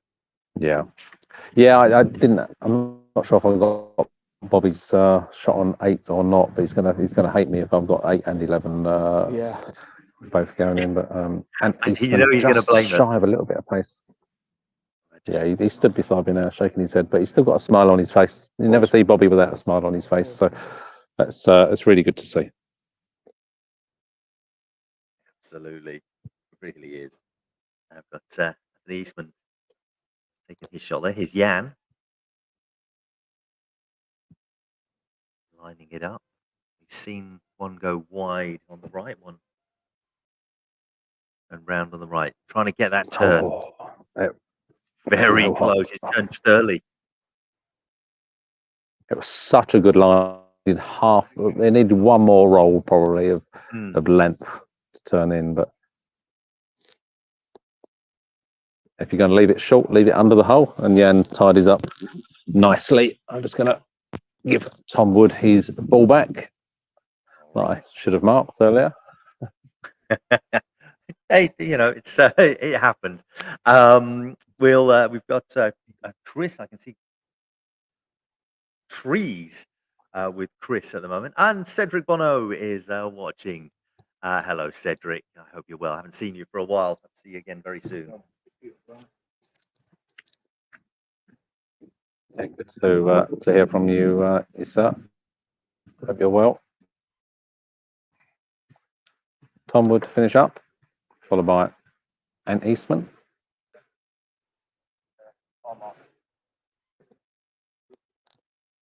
After this, I might head up to 18 if Chris is in a good position. Yeah, I think he is. Get the groups coming in on 18. I can take the camera to see them get over the water and finish up on 18, and probably see the last groups teeing off as well. Right, we'll head over to Chris in just a second. There we go, as we see Anthony make his shot. Thank you very much, Stephen. We'll catch up with you in just a bit, but we do have Chris now. Oh, there we go. Now, I did say I mentioned I saw a lot of trees appearing. What hole are we on here, Chris? You're absolutely right, Rob. Yes, we are on hole 13, which is, well, it's a lovely hole, really. You've got trees either side. In the tee off in the distance, as you can see where the guys are, just there. Out here, out of bounds. So, and it looks like they've actually flattened this area a little bit from when we last saw. So no more shrubbery. If you're going out, you're going out. And then on the side, right side, lots of woods and trees. Now the hole itself is par 4. Green here in kind of a nice bold area. The golf green, I don't know if you can see here, is 2-tiered.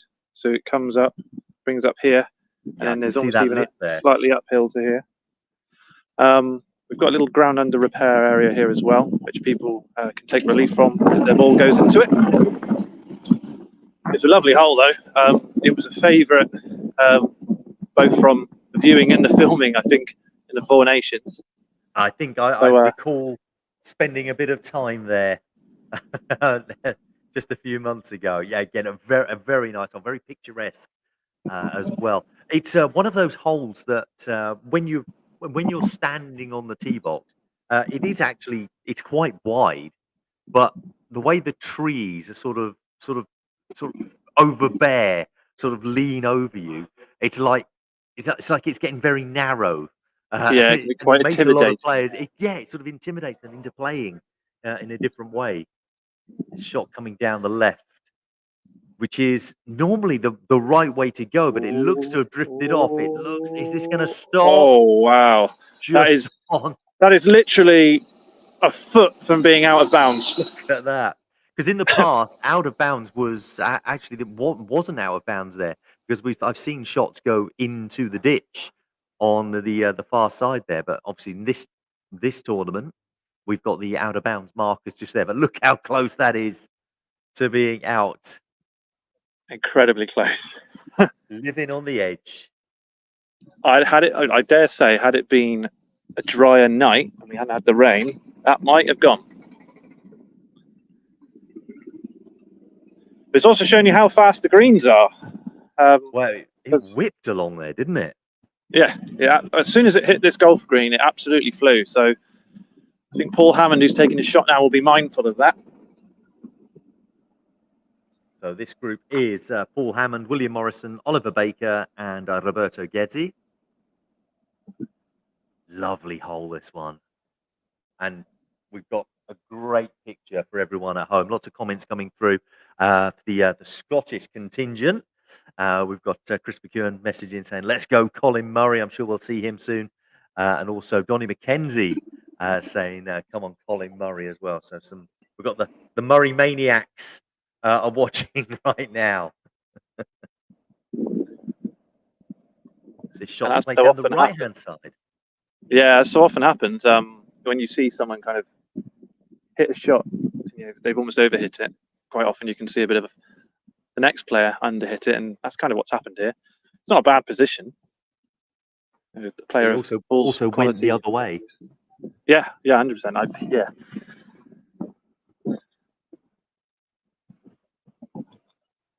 As we can see, if that on the left-hand side, it does that bank. If you can catch it right, it turns towards the hole. But if it, like we saw, it just slightly overhit, then it will drift over. If you can get it right, and there is that risk, there is a reward for taking it. Let's see how this one carries. Fast over the green. Just get over this tier. No, it's underhit. Just on the fringe on the lower tier. I think it just caught a bit too much grass off the foot. This is heading to the trees. See, that's fast. That was very straight as well. I mean, there's worse places to have left it, to be fair. Exactly, and I've in the Four Nations, I saw putts go in from this shot, from this area, through the tees. I mean, there's a straight line. There's a view of the hole from there, and we'll show you. Thank you. Show you. Like it's not too bad because, as you can see, we've got a drain here. That's not in line. The ground under repair is there, but the worst of it is not in line. It will probably be kind of taking this line here. It could be worse. It's not too bad. Yeah, it can be done from there. Let's go, William Morrison, says Christopher. And Andrew Stratford says, good luck to all the Welsh players and those that played in the Andy Cup. Well done, Team GB. For those that don't know, Team GB beating USA. Was it 60 points to 30, I think, overall? A good old-fashioned drubbing, as it were, in the biannual Janssen Cup. Played just last week up in Scotland. Stratford, part of the captain's group of that team, so well done to him. It's shame he's not here today. Wishing all the Welsh players. Took a wicked turn to the left. That's the turn. That's the turn I was talking about. There's a reward for playing down that side.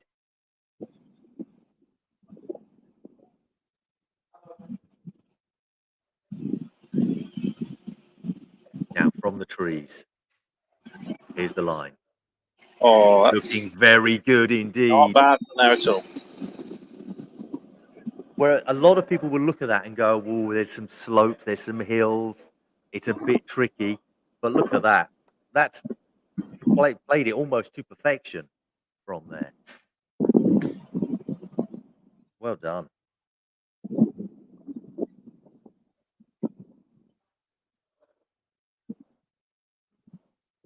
This looks turning to the right. You can see the way he lifted his knee up as he done it. Little roll back, not much though.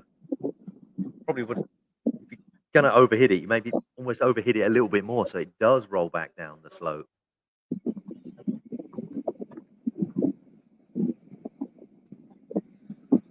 That's a good effort from back there. Keeps it on the green. Tough shot from there, that was.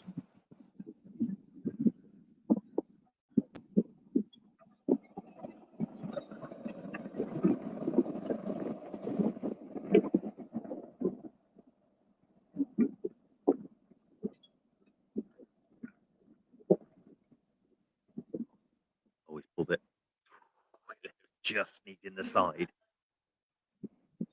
Not the cleanest of strikes.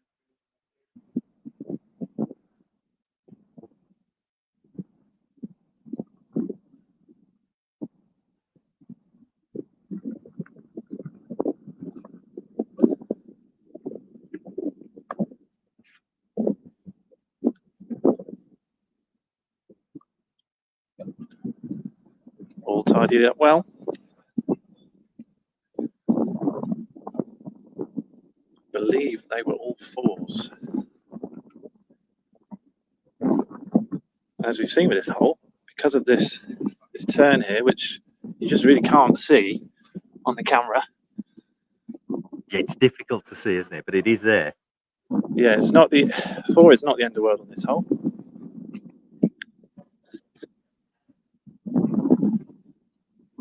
Really, with your second shot, you really want to be kind of coming down this angle here, because the tier of the green kind of comes this way.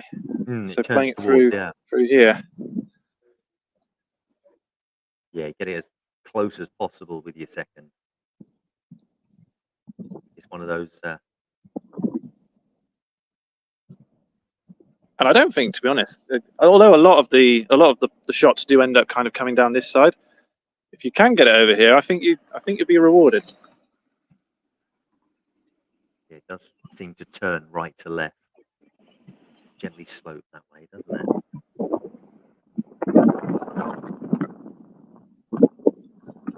Yeah, bring up a few more scores for you. Just there, so as we are on the Pines course right now, we've got the over 45s, the over 55s, and the females and the female plus in this group, as well as the juniors, all playing on this course. In the over 45s category, and, currently leading is Umit Errol. He's 1 under after 13. Roberto Getty and William Morrison, who we've just seen, currently evens, both after 12. So William Morrison, who we've just seen, Colin Murray, 2 over after 13. Tied fourth on with Paul Lloyd, Finn Paulson. Paul Lloyd after 7 and Finn Paulson after playing just 4. Paul Hammond, 3 over after 12, as is Nicholas Nyberg. So 3 over after 12. That's in the over 45 category. In the over 55s category, after 9 holes, we've got Derek Hayward is evens.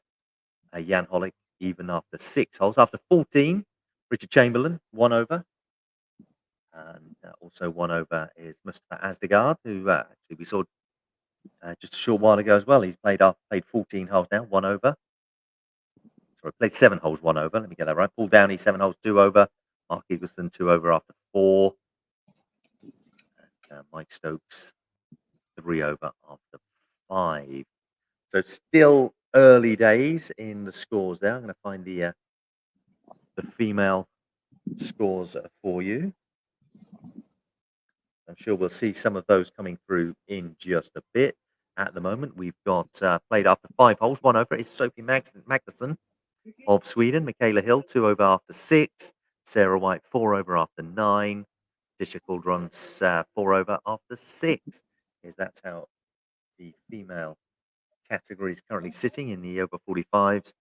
After 14 holes, Jo Reed still leading. She's currently 3 over. February in second, but she's only played 7 holes at the moment and is 4 over. So that's all the groups that are playing here on this Pine course. This next group is coming through. I can see right now. Just taken their tee shots. Yeah, and I think all but one have now played their second shots as well. We do have a bit of a gap after this group, so we might be able to swing back to Stephen Groombridge on the Oakwood course. That one just kept going left. That is a horrible looking putt. Interested to see what he does with that.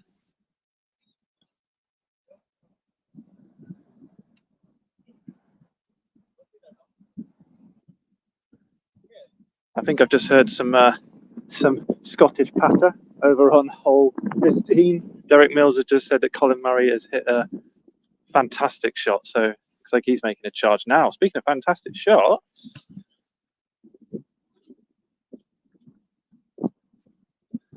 that wasn't bad at all.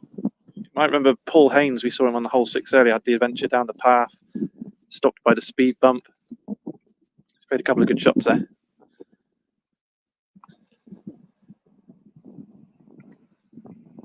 My mistake, it was Nicholas. Here's Sam. And this is what I mean. It comes off that break and pushes it to our left. So, you know, where Jean-Francois stood now, I would actually say if he aimed pretty much directly in front of him at that bank, it will probably push towards the hole. That's going to go left.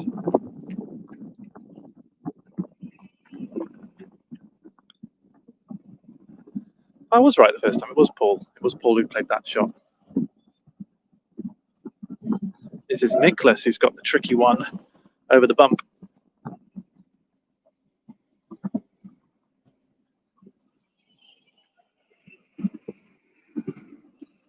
Slow down.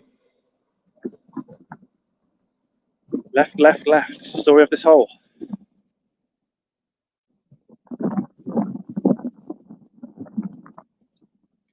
Afternoon deck. Hope you're enjoying the coverage today.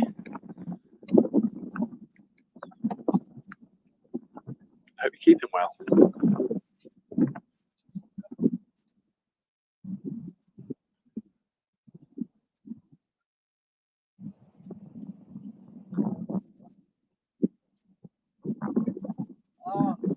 Slides past.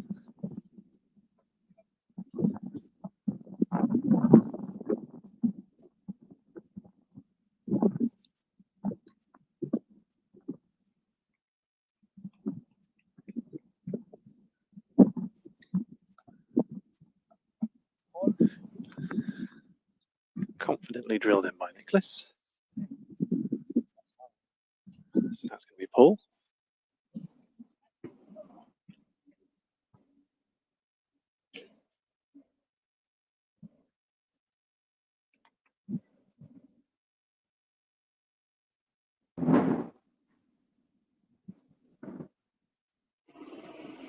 Very nice. Played that hole well. That was some very clean play from all of them there, wasn't it? There was nothing adventurous. That was just very good foot golf we've seen here. And obviously we've got Sebastian Danny saying Allez la France. And then by Sam. So we have a little gap here. Okay, I'm just checking that I should have Stephen ready over on the Oakwood course. So I should be able to head over to him while we wait for more to come through to you, Chris. I will come back to you in just a little while. Thank you very much. And here's Stephen. Now we're over on the Oakwood course. We've watched this ball drifting in just there and coming to stop on that large green here. What hole are you on, Stephen? We're on 17, Rob. I'm currently holding a gimbal in one hand and 2 Jabalanis in the other.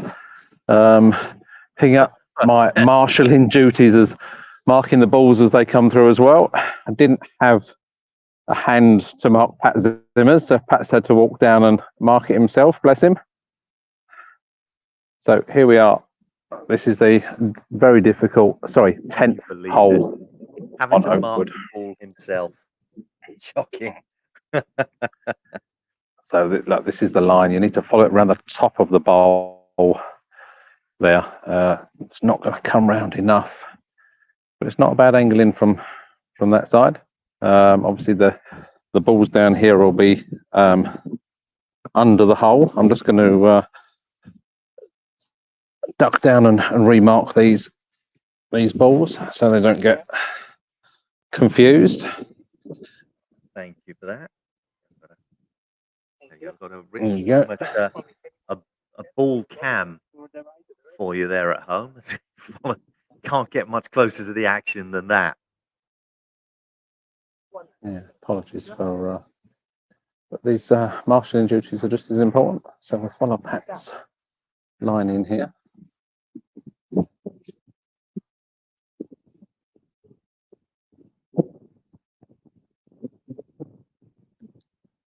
Follows the right hand side round, it will kick off the bank. It will just get caught up there.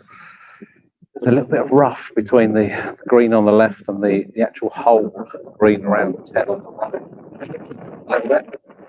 Can afford to play it a little bit harder. It's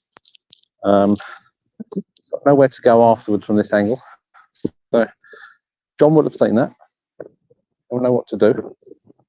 But you can see, as you look at it, you can see the turn in the actual grass there. It's almost telling you where to hit the ball, isn't it? You sort of just follow that line.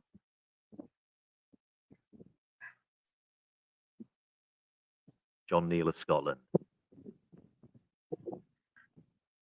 It's gone straight at it. Very direct.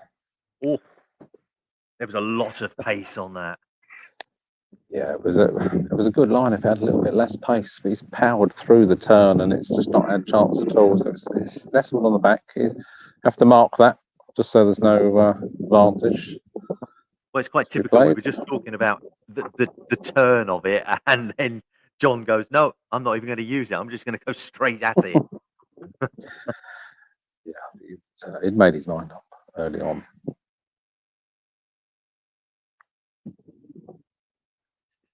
That higher position. There's Yeah, the turn. just comes off the bank and turns in. Yeah, slow down a bit. It's a difficult shot to get in from that sort of distance. Players are probably content with getting it close, getting it within that 3 metre patch and then finishing off. It's a long hole, difficult hole. There's another group coming through after this, so we'll have a bit more action as they approach the green. So we have the American on the far side. Unfortunately, I don't know his name. Apologies.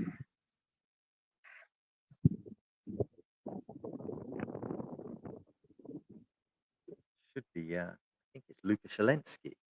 Lukaszewski. Yes, that would be correct. Yes, thank you, Rob. It's gone round, hasn't it? Yeah, he's played it up. He's gone a little bit left on that one, and it's chased up the back. He's left himself with a very tricky putt. But he just about makes it, uses every inch of the hole on its way round. But if it's in, it's in. There's no pictures on a scorecard, as they say. Exactly. Let's tidy up.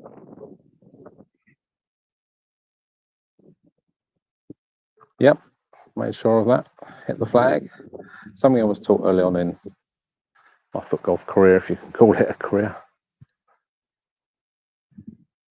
Sort of putts from this range, you've got to be aiming to hit the flag stick. I mean, Pat's used the whole of the hole there. It's I think it was one of the Parkinson brothers taught me, anything from here, you've just got to be aiming to hit the flag stick and drop it in. Don't mess about. Well, I was taught the same thing when I first started playing. I've always had people questioning and asking me, saying, in golf they take the flag out, and why don't they do it in foot golf? And I try to have to explain the difference. Obviously, a golf ball is a hard ball, and it will ping off the flag, whereas a foot golf ball is a little bit softer, and it absorbs and stops and drops, hopefully, when it hits the flag. So it's actually more of a help to keep the flagpole in foot golf more so than it is in golf. Just going to mark this for Talan. Okay. Since we follow him around today, but we'll keep the gimbal looking back on the group. So So Talan Task gets Anir, us. Martin Mexia, Thomas Flint, and we've got Augustin Plano as well. So I think this is Tom Flint just playing out with these orange Europars. It's twice I've mentioned that ball today. A little bit I was going to obsessive say with you're a fan of that. it. And it's just come up short and fallen in behind the bunker. And it's a very straight Seifert pass over the bunker onto the green from there. Just bringing the buggies round, so we'll just move a little bit closer while they play these shots, and we'll track these in. So 12:30. I think the first group's just gone through, maybe on to 18. So we thought it would be about 12:30. The groups would be finishing. So they start at 9. So that's 3.5 hours. It's about right for a round around here. Long course, quite windy. Some of the first groups over on the Pines course already finishing. So I'm sure some are through on here. I'm just going to have a little look at the latest leaderboard to see what we got. Got it obviously in score order. I'm just glancing down. So Martin Mexia playing through. It's nestled in that nice little well at the back. It's not a bad line in from there. Uphill, no danger behind. So Martin will be quite happy with that.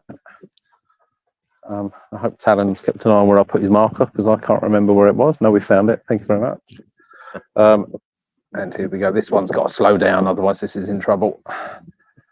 Oh, stopped at the top of the hill. If that had rolled back, that would have been beautiful. But another 2 feet past, running down the hill onto the 17th. Probably my buggy that's well out the way. So happy with that. Tom Flint's play. As you were saying, talking about players that have finished, I can give you the current clubhouse leader.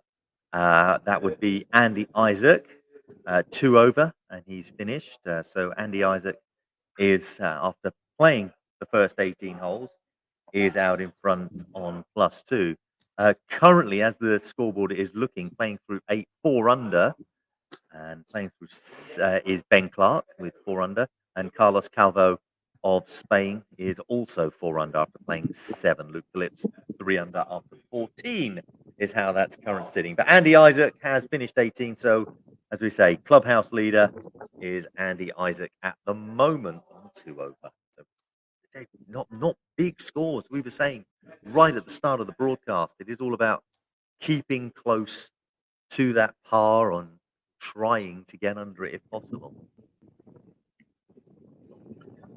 Well, I hope those players that have finished on Pines are heading back to the registration area.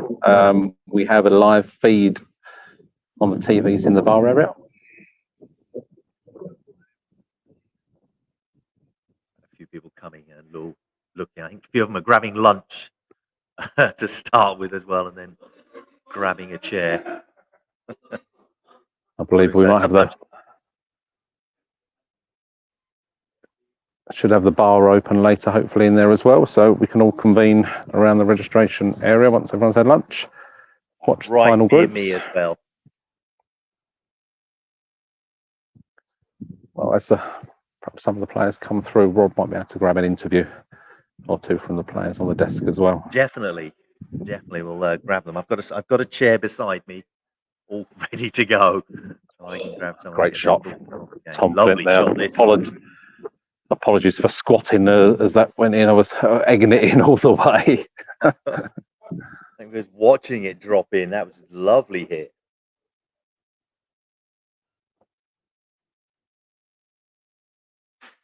It's turned a little bit too late. Got onto the green. Yeah. Well, there's nothing behind this group at the moment, Rob. So they've finished up. I will have to go down and see where else I can find a group, because the course is quite empty here at the moment. Okay, well, I'll hopefully have Chris ready in just a second. He's just setting up for me, so we'll have him appearing in just a little while. Well, I can say thank you so much to everyone joining us here at the moment. We'll have Chris joining back on in just a minute. Thank you very much, Stephen. I'll leave you just for a bit, and you'll join me here back at our control center at the moment. Well, we've given you a few scores. Andy Isaac, currently the clubhouse leader, he's back here with 2 over the par at the moment. So he's currently the lead, but of course we do have lots of players still out on the course, still obviously doing very well. You see, we had Calvo of Spain and Bencott both 4 under at the moment. But you know, we've seen already in today's broadcast players that were under sitting there right at the top of the leaderboard, and over the course of a single hole, it just changed completely and just dropped away with that. So you know, there's still a very long way to go in this tournament over the next couple of days. Of course, this is just round one, day one of the English Open, this FIFG Major 1000 that is happening down here at Ashbury Manor, and it's such a wonderful venue, two great courses. Now, as we've seen Stephen just there on the Oakwood course. That's where the men's competition is currently playing. Tomorrow they will be over on the Pines course, and the Pines course is where we're heading next. And on that, you've got the men's over 45s and over 55s. You've got the juniors and the women's competition. So we're going to head over to Chris, who's there now, and see who he has with him as well. So Chris, over to you. Which hole are we at now? Thank you, Rob. I've nipped over to hole 11, where we've got Birger Arnested, Trip Paisley, Alessio Galliano, and Eric Hans. Yeah. Yes. Yeah. Cleaned it out, filled it up. I forgot it was there. I was like, it could not been able to reach. I should put it down here. So this is Eric playing into 11. The wind is coming into their faces, so they're going to have to put a bit more on these putts. Hopefully, with my back to it, you can hear me nice and clearly. Berger up next. Wants to start this left of the hole. And it is, I might have just heard in the background, it's wet. It is, as I'm standing here, it's a bit soggy underfoot. Well, I can hear a little bit of a squelch, for want of a better way of putting it. Chris, while you're there, I said I've got a chair beside me here in the commentary booth, and I've just managed to grab Paul Bolton, and he's just joined me here. Hello, Paul. We just lost. There we go. We got Chris back. So we've still got the footage. So we can obviously look in this. Now, everyone playing out there on the Pines course at the moment, it's similar to the course that was used in the Four Nations tournament, which many people remember. What changes have you put in for the courses for this event? The course, to be fair, compared to the Four Nations, it's pretty much the same course. It's tough. It's playing, obviously, we had a rain overnight, so it is playing a little bit longer. The scores are showing that. But I don't, we took off 2 shots off the card, so it is actually 2 shots harder than last year. And it was by no means an easy course last year. So the changes are good. You're earning every single shot that you get. That's a great What a putt! Great putt. Very good putt by Berger. Berger, very, very good player. My outside tip to win this weekend in the seniors. Okay, I've not looked at a leaderboard here. We'll make a note of that. But no, it's been a great day so far. I think practice day went very well. I think people enjoyed the course. We had the wind. But people enjoyed the course as they respected the difficulty. I think that's a big thing, isn't it? We get too used to making birdie, where we've set up a different challenge where par is a very good shot. And I think that's a good thing. A lot of people look at it and go, if you see, and par is, if you can get It should be an achievement almost. Yeah, I think, I don't see a massive score. Paisley missing there. But yeah, I don't particularly see any big scores all over. But to be fair, on Oakwood in the men's, Carlos Calvo and Ben Clark have just started to light up. I think they were -4. 4 under after 10. Yeah. Which is very, very good. Well, it seems to have been the best score so far. Lots were hitting 2 under, but then losing it. Yeah. Like on 2 or 3 holes later, it gone and back to even. There's just many holes of we give with one hand, we take with the other. Yeah. And that's basically how this place works. The conditions incredible. I constantly thank the staff here, but the work these guys do, incredible. That creeped in beautifully. What a wonderful weight on that part. And you're saying the course, and you were talking about the staff that prepare it as well. That was read well because the course has been maintained well. Yeah, these are designed 8-9 months in advance. Then the works, the preparations, the overseeding, the fertilizing, the designing, it's all done month to month in advance. People don't see that bit. They think we just turn up, dig a hole, and there's months going. And this is one of the venues that have fully embraced foot golf as well. They do have their own leisure course that anyone can come along and play on at the same time, but they really sort of embrace the Association of England and foot golf in general, and welcome it. They've got big aspirations for foot golf.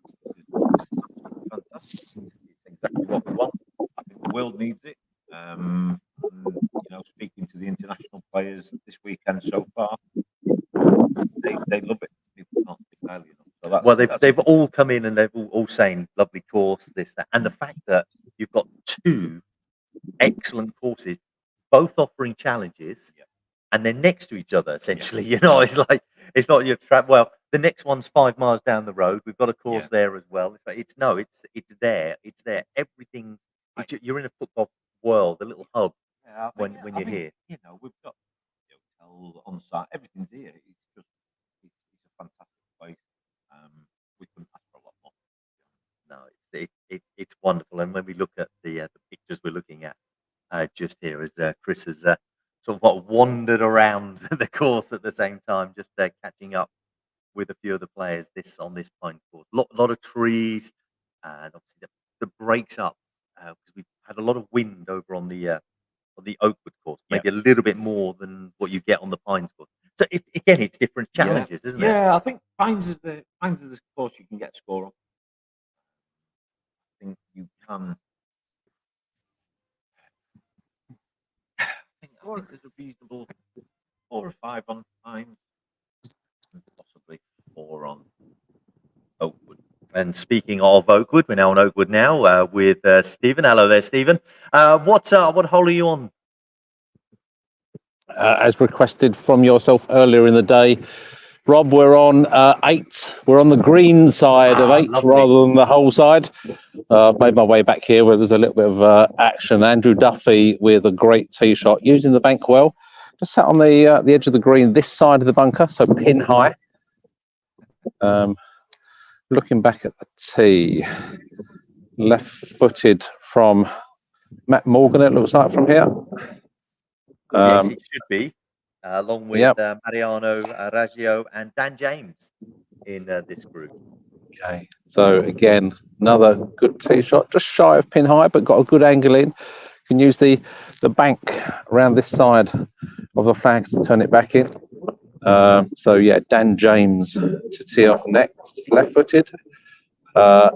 Skirts with the edge of the lake, very close on the edge. He screamed as it went past. Taken some of the pace out of it. Yeah. But yeah, sat just in front of Andrew Duffy's ball, so he's going to get a very good read from Duffy. The last one coming through has gone direct, straight past the telegraph pole. If this pops out of the bunker, this could be very close. Oh, it's just hit the lip and stayed in the bunker. That was a great line, aggressive line, but that lip on the edge of the bunker. I'll come round and show you just so you can see where it's ended up. But It looks quite high. yeah, there's a bit in the middle, just here, that's very high. I think if you can play it where it's sat now on this left hand side, it does pop out this side. But anywhere, if you're aiming for the hole, this bridge here is just too high for most people to pop out. Got a good bit of action here at the moment. We've got these players. PM and Or's just been through this hole. Good group here, and we've got another group coming down 7 to come on 8. So we're going to have some action. Hopefully, no lovely water action. Matt Morgan to play. Matt Morgan arriving late last night. Yeah, I saw him at the opening ceremony. 11-hour drive, I was told, down from Scotland.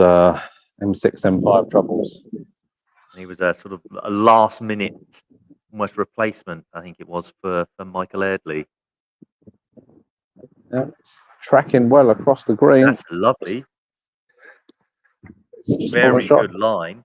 Ooh. Yeah, if it had gone another yard or two up the bank, that might have turned in. But you'll take a par there. It's a good. So I just said, if it had gone up the bank a little bit more, it probably would have rocked back in. I think, yeah, a little bit of frustration there, even though it's a good 3. There's a lot of protection behind the hole.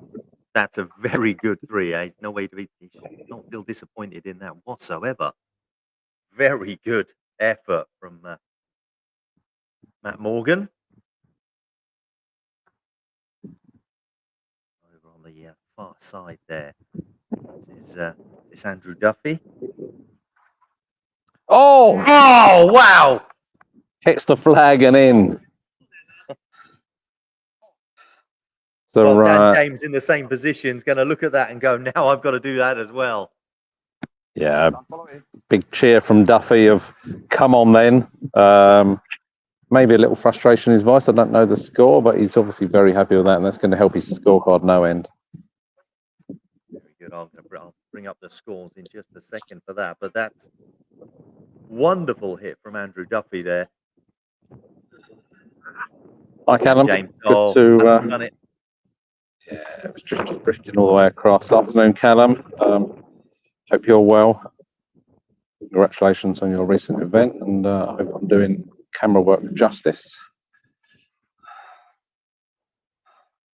Prior to this hole, Andrew Duffy was evens.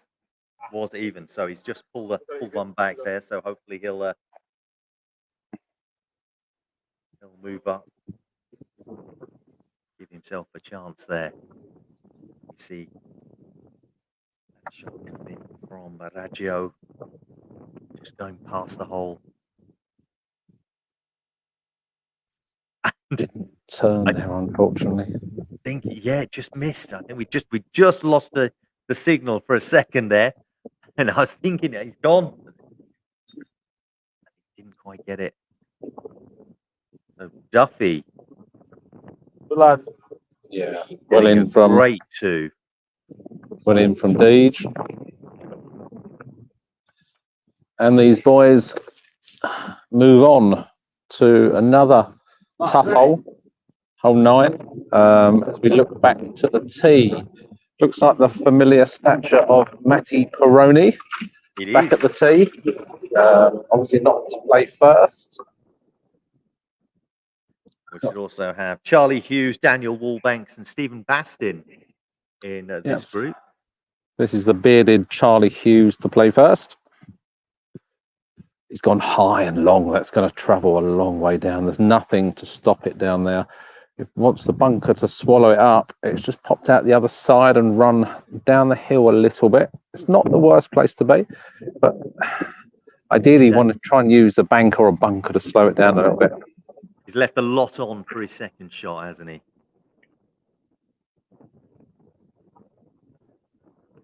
Matty Perroni uses the wind up in the air.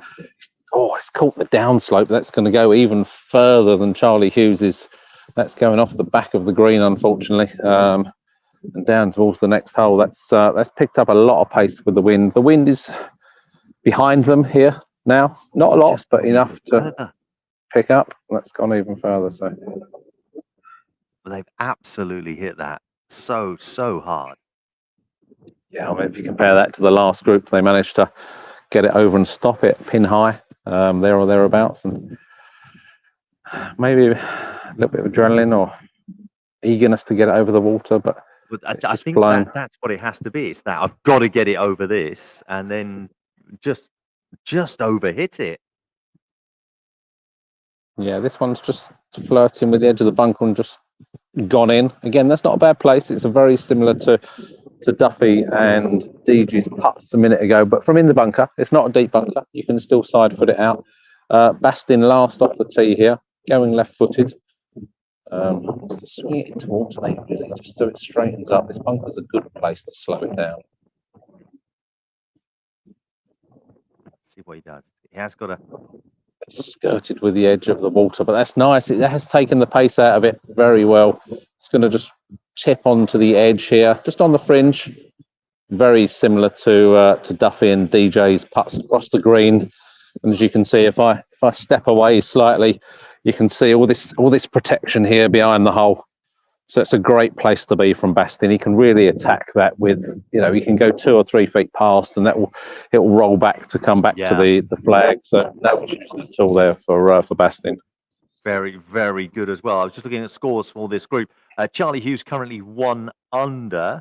I'm just looking for a few. Matthias Peroni is currently evens.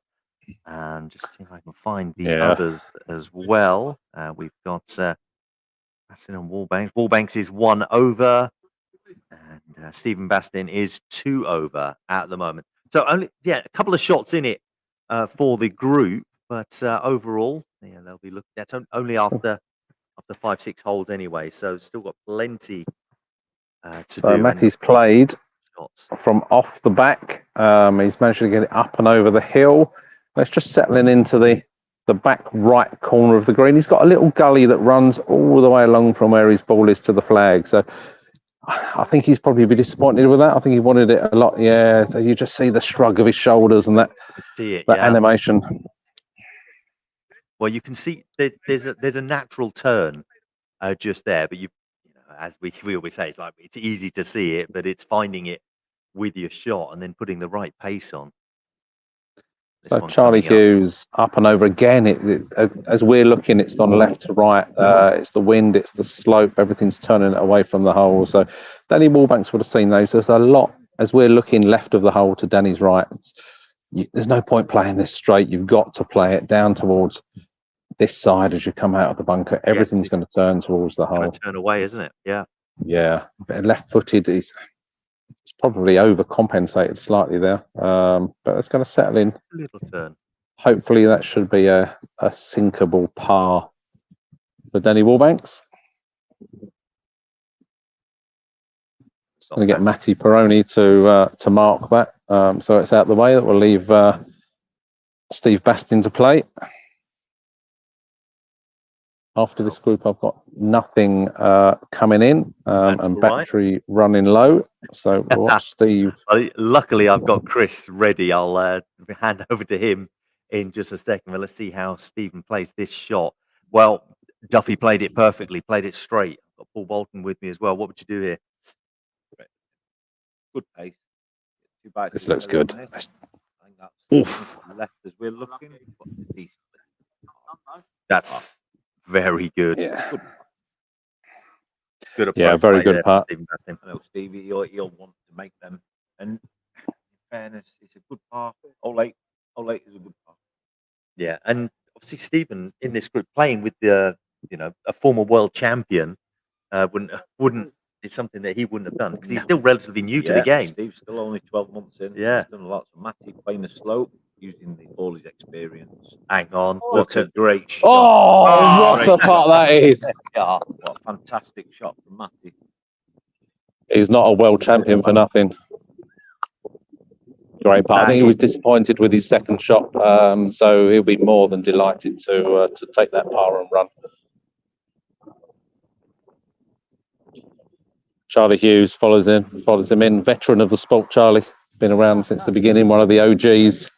Great to see him back. Oh, we'll try Danny that. Wallbanks to finish up.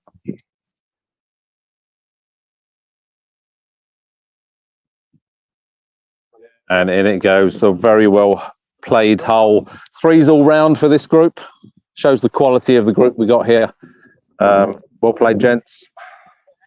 Well, considering the shots that they started with, going so far wide, they've really gone, okay, we haven't hit the best tee shots, but look what we can do. And they performed admirably there, didn't they? It's one of them par 3s. You've got to get over the pond, clear the hazard, give yourself a look at the flag, and Matty proved. Yeah, completely. Yeah, A very, very good shot. A very, very good shot. Good birdie. Move on. All right, Stephen, thank you very much. We're going to head over to Chris over on the Pines course. You can go get yourself maybe a cup of tea and a battery charger. Thank you, Rob. Hello, Chris. We're up back on the Pines course. What do we got? What do we got for everyone here? Well, we're on hole 10. Hole 10. If I'd been here 5 minutes earlier, I'd have caught Claire Williams getting a hole in one. Oh, a hole in one. As I literally turned the corner, she hit it through this bunker, it popped up, and it dropped in. First hole in one I've seen today. Brilliant looking shot. But let's see if we can. Yeah, who have we got coming up next? We have got, I believe it's Sophie Magnussen's group, I believe. Oh, right. So that will be with Juan Manuel Sanchez, Mark Woodward, and we've got Mike Stokes. Yes, that's right. The rest of the group there. And this is Mark Woodward teeing off now. He's gone wide. Tough little hole. I mean, you've got 2 routes in. You can either go the golf green side, but most players prefer this option through this kind of semi-rough.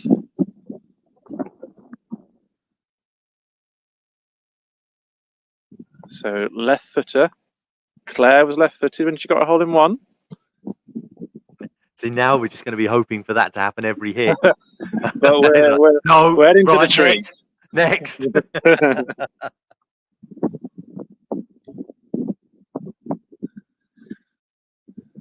Yeah, so Claire popped it perfectly through the bunker, and it's a tough green this because it's kind of on a knife edge. Now, has this got the pace? Through the bunker. Has this got the pace? No. No. There's a big lip. It needs a bit more to get over that lip. It's a big lip. Power it through to get it. Sophie's hit that hard. And to the side as well. On the green, that's going to carry just a bit, isn't it? It'll settle in the back third. I mean, the one advantage of going that way, you're further away from the hole, but you've just got golf green. Line. Yeah. It's a straight, smooth line as well, isn't it? This green, you can't. It's very hard to tell here, but it's one of these that's on a bit of a knife edge. From where slightly concaved from where we slightly, are. Yeah. It can be deceiving. You think you need to go left, it goes right, and vice versa. Now I've got loads of comments coming through. Thank you so much for joining in, watching the coverage we've been bringing you all this morning and this afternoon. Thank you so much for all of those. Got a question for Paul, who's still with me, from Stuart Campbell up there in Scotland. Says Asbury's got amazing facilities and lovely courses. What's the possibility of international tournaments being held there in the future? Sort of maybe a speculative question there. Yeah, I think, as anything, you can do anything with the right amount of work. I think what we've got here is everything you need. We've got everything. So I'm confident we could do anything within this facility. I know you've been here, Stuart, so you know what it's like. It's a fantastic place, and we're ready and capable of holding the biggest and best tournament. We can sleep over 1,000 people. We can we could probably build another 2, 3, 4 courses. You know, the place is massive. You know, It is. you know, with the 9th largest golf venue in the world. There's six golf courses, and some are unusable because of the slope, but there is enough. You know, and Ashbury itself, you know, they're a company that, you know, they're looking at the business. They're on board for golf. They love what we do. That's So the first starter, isn't it? You get that. you know, I sit down with the directors and Steve, and everybody's pro, and they want and want and want. So yeah, between us, we could do anything. So there you go, Stuart. It's you know, there's a definite possibility that something can be done in the future, and hopefully the very near future as well. Wonderful venue. Players, as we've seen each tournament that's held here. This is I think the third time I've been here, and I and this is my second Open here, and seeing how it's grown from just a year ago, and we've got like 19 countries, 153 players, and not just players from different countries, good players from different countries, because you know you can get players from other countries absolutely brilliant that they're willing to come along, but you're getting players. You've got Matty Perroni coming in, Arnestad's there as well, Woodward from America, Joe Reed here as well, also from America. So we've got players from all over coming in. Polish, Nicholas Passini. Passini's here from France. So it's, you know, it's names that are known in Piero the world of Minor, football. you know, so the list goes on and on and on. It is, and that's the beauty of it. And, you know, a couple of years ago, we'd have said maybe one or two of these names. Now we've got 4 or 5, 6, 7, 8, and it's just growing and growing, and it's becoming a place, a venue that players want to play. Yeah, I think I'm interested to the feedback after the weekend. I really am. We had, like I say, we had the difficult weather yesterday, and it's always sent to test us. But I think we've come through it. We understand here. We know the grass has been left that little bit longer because of the wind. It's all the aesthetic things that make an event. It really does. Here's Woodward. We were talking about him just a second ago. Woodward, good pace, very good putt. Pleased with that. Sophie Magnusson, Sweden, so American and a Swede. There you go. We are. We say it, and it's there right on the screen in front of you. So Sophie is for par, I think.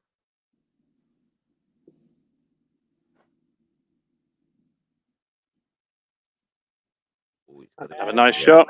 Very good from Sophie. 2 good putts there to finish. Pace on that as well. Just dropped in. She looks almost relieved as that happened. Yeah, there was. Do feel free to leave your comments at any time on the page, whether you're watching on YouTube, Facebook, or even if you're a Twitch user. And I did actually have a message come through to me last night from someone. I'm watching you on Twitch.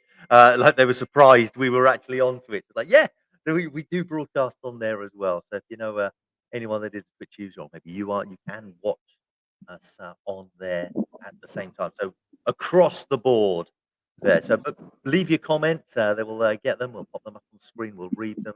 And if you've got any questions that get someone in to help answer, then we'll definitely answer those for you as well. Sorry, Chris. That's okay. It's okay. I think just seen the tee off. I think that's Stein Arnestead, last year's over 45 champion. I think we've got that group now. It is indeed. You've got Finn Paulson, Murat Ion, and Guy Panett in this group. That one is going in the bunker.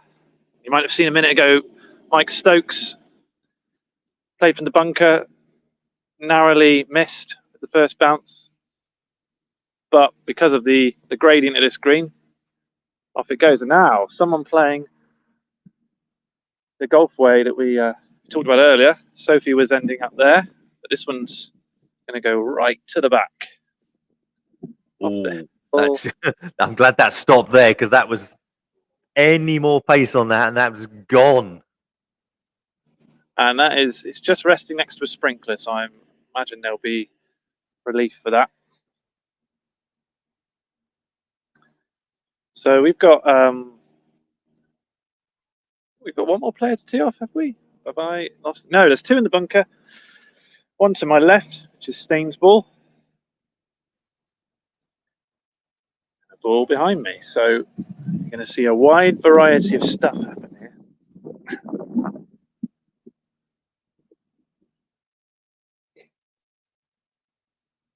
That's good. Seeing different approaches, obviously, to get the same reward at the end of it. Yeah, and you often find with these par threes that you might go off, you might have 3 or 4 different directions as we have here, and still end up broadly with the same kind of result. Obviously, we've got Why we love them. Steiner Arnestad in this group, currently 1 under after 8 holes that are on the scoreboard at the moment. So he's currently in a good position. Looking to see if anybody's finished yet. That's good. Joseph Kepster is the clubhouse leader at the moment, 4 over in the over 45s category. Right, here we go. Staying now last year's over 45 champion. This is his birdie shot. Sends it. Pace is good. Oh, that's brilliant. Oh, Brilliant. There you go. Championship performance and a championship putt. Thank you. Very good indeed. Well, he's, as I said, currently, as the scores sit, if we do it by scores, he is currently tied in first place alongside Roberto Ghezzi. But Roberto after 16 holes and Stein currently scored after 8. So that's going to help him as well. So he may pull away just a little bit, but still a few holes to play for him. Now I'm just going to look a glance at some more of the scores. Finn Paulson now from the bunker.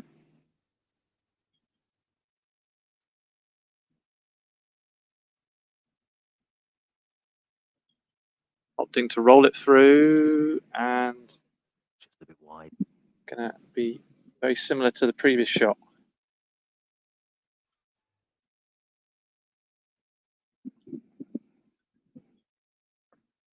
One of those bunkers that makes you think, because you can play through it, you can chip it, but you have not got anything to stop your shot behind that hole.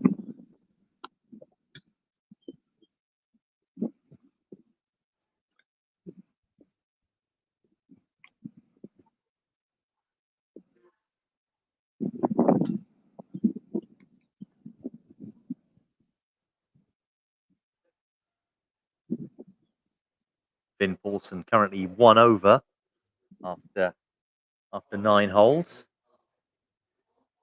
Currently tied 4th on the overall scoreboard. And that's how it will stay. It's a good recovery shot.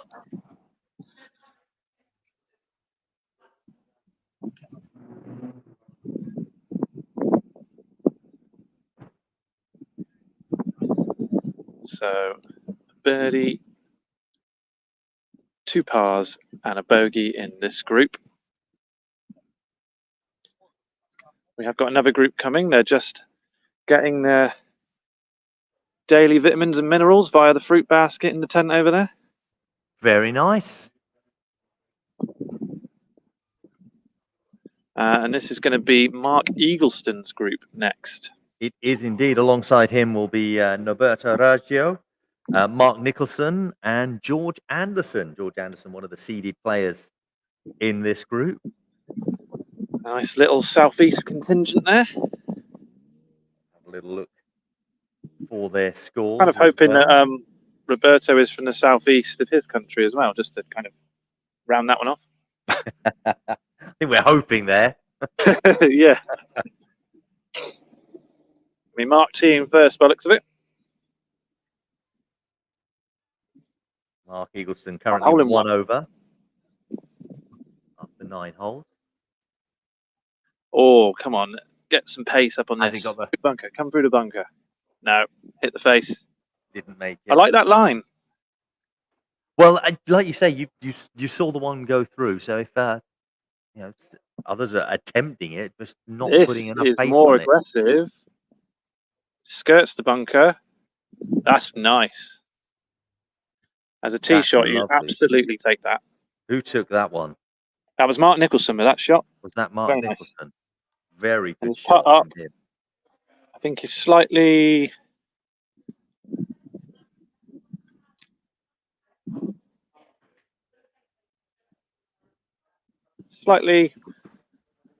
left to right as we look at it. George It's Anderson not bad. now.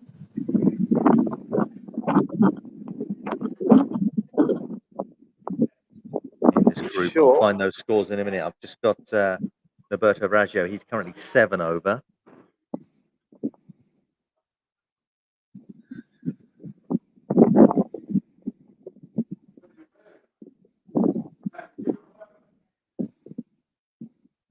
He wants a little bit more, take the break out of it. Oh, it's not too bad.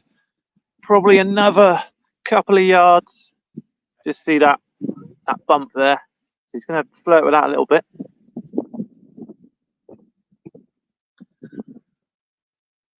Let's go and see. We haven't actually looked in the bunker yet, so let's see what Mark's got.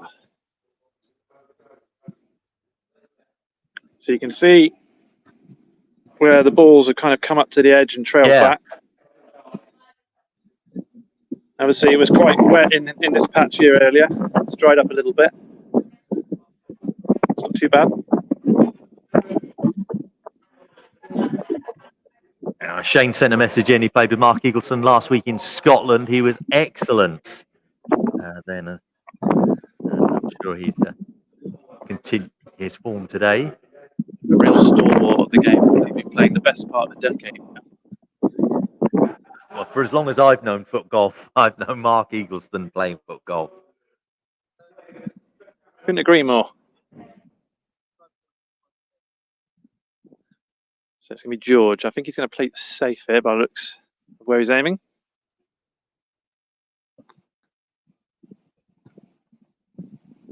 Give it that some. Got some work to do.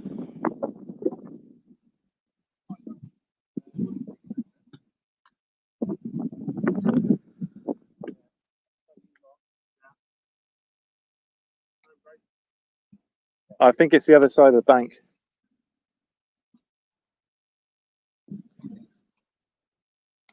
We've given out all the score. We haven't given Mark Nicholson's score. He's currently 5 over. There we are. Just to give you all the scores in this Lovely group. bunker shot. Proper backspin on that. You see what I mean? I mean, that was a really nice technique. Lots of backspin. Still got Still carried 5-6 meters. Like, there's no safe haven behind the hole. For me, it's through the bunker from the tee, or don't even try and aim for it. We've still got a couple more groups to come through. Actually, no, we don't. This is the final group at the moment. Yeah.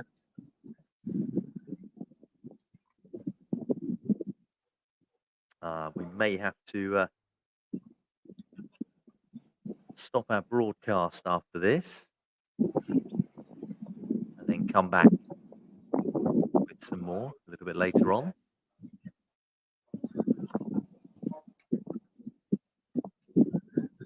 If you stick with me, Rob, we should be able to nip through to hole 14 or 15. If you can do that, that would be fantastic. Far away. Stephen Groombridge eating lunch. He's confident in the middle of the day. Can you believe it? Hopefully you can't hear my stomach rumbling on camera. No, not over mine.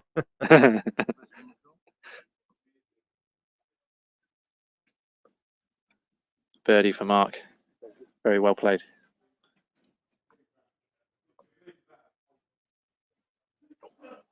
Oh, Arista hitting the side of the cup.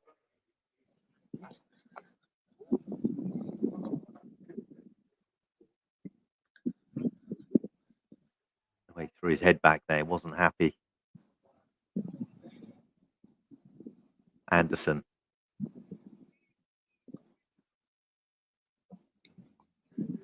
It goes Mark to tidy up.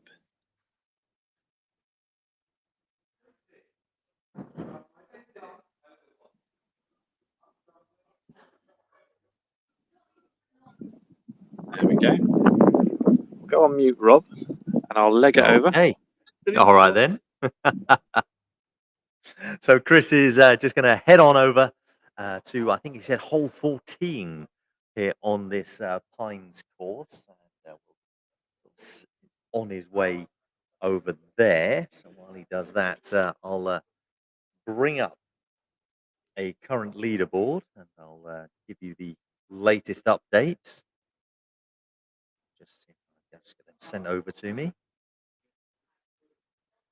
And I will let you know what's happening at the moment. So Chris is just doing that. So while he's drifting, I'll bring him down and I'll appear on screen. Hello everyone. How you all doing? Lovely to see you all. A wonderful day so far, isn't it? Great event here at the English Open. Well, currently in the men's competition, we've got Ben Clark is currently leading. Sorry, I've just lost my leaderboard. It was with me and then he's gone. Come back. There it is. It's just come back. He's currently leading. He's 5 under after 10 holes. 4 under after 10 holes is Carlos Calvo. Andres Bianchi is 3 under after 9 holes. After 8 holes, we've got Charlie Hughes. He's currently 3 under. Mattis Peroni 2 under after 8 holes. And we've got Luke Phillips 1 under after 16 holes. So he's a little bit closer to the end there. In the female competition, we've got Claire Williams after 11 holes, currently 1 over. Michaela Hill in tied second place with Sophie Magnuson, both of those on 3 over. Michaela after playing 12 and Sophie after playing 10. Letitia Calderon after playing 12 is 4 over. Then Laura Thompson, she's finished. She's the first to finish and she's currently 5 over. So that's the men's and the female. In the men's over 45s category, after 10 holes, Stein Arnestead is currently 2 under. Roberto Getzo is 1 under after playing 16. And we've got Umi Errol, who has finished. He is obviously the current clubhouse leader. He is even par at the moment. So he is in third overall, but is currently the leader at the moment. Now, I know Chris has managed to find some more action. So let's head back to the Pines course and see exactly where he is. Chris. Hello, yeah. Hello. I What am do we on have? hole 14.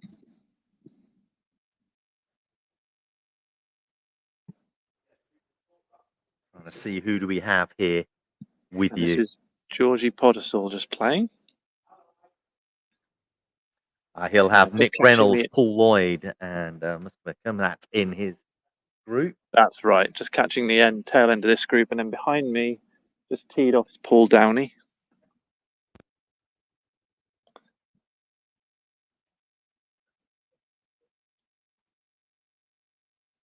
The next group already teeing off.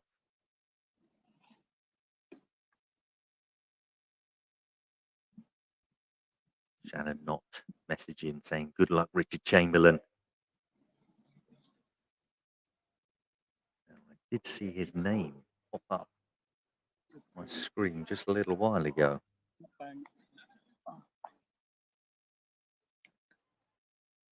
Just see if I can find his. He's currently, well, he's finished. He's the current clubhouse leader, Richard Chamberlain. There we are, Shannon. And there is her message coming through there. So Richard Chamberlain is the current clubhouse leader. He's evens after 18. Overall, he's in third place. We've got Paul Downey 1 under after 13. I think we'll see Paul Downey in just a second. He should now be coming through. I think we just saw him tee off. And then you've got Jan Holick of Slovakia, also 1 under after 11. But Richard Chamberlain, the current clubhouse leader, evens after 18. Our next group will be coming through, and that should be Jamie Hammond, Keelan Eastman, Paul Downey, and Claire Priet. So hole 14 is par 4. And you can probably see from here, it's a fairly undulating hole. Start from a raised tee box.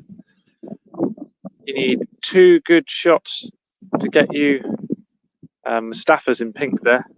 You kind of want to get to where he stood. His group had just gone searching for a lost ball marker, bless them. I wondered what they were doing. They were looking around. I was like, what Unfortunately, I think Mustafa had a bit of a nasty fall further up, and I think in the process of that, his ball marker went for a wander, but he and the ball marker are okay, I believe. That's good. Good to know both are well. And he finished parring the hole, so he's shaken, but he's still fighting.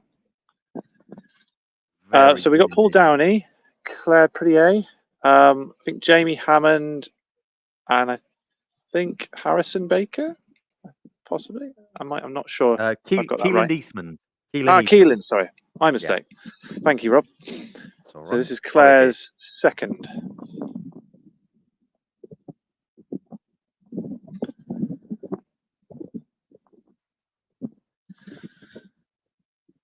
So a mixed bag here. I believe there's a junior and women's tee on this one.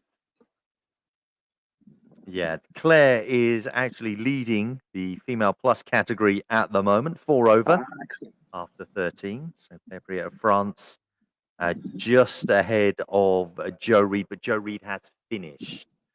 Joe Reed 5 over, so only 1 shot difference between them.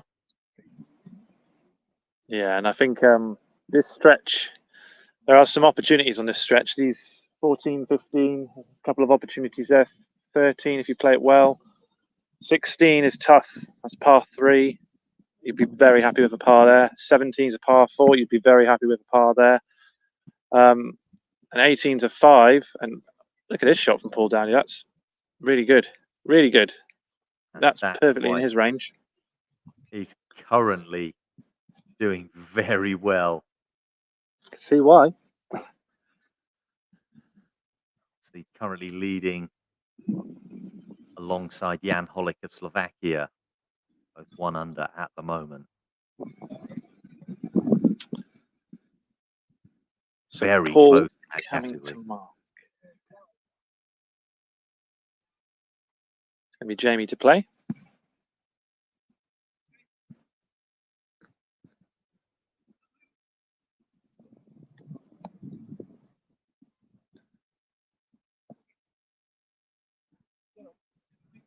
Not got the pace on that one. And Jamie in the juniors category, currently 8 over. And Keelan, also in the juniors, is 10 over. They're both 2nd and 3rd, following William Lugg, who is finished and currently evens. So Lugg having a bit of an advantage at the moment. These two have to make up some shots. They're currently 2nd pretty and good 3rd. weight from Claire. That's a nice shot. That will be a tap in par.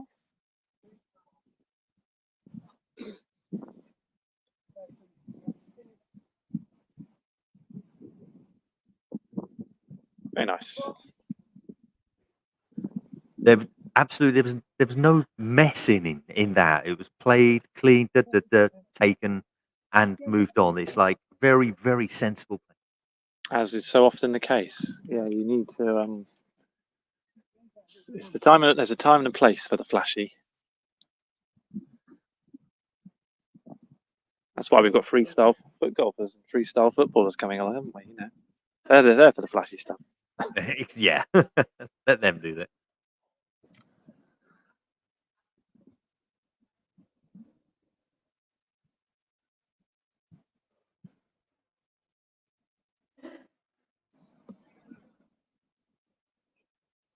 Slides by the left.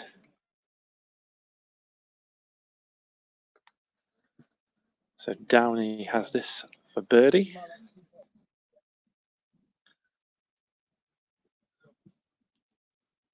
I think there's too much break in this putt.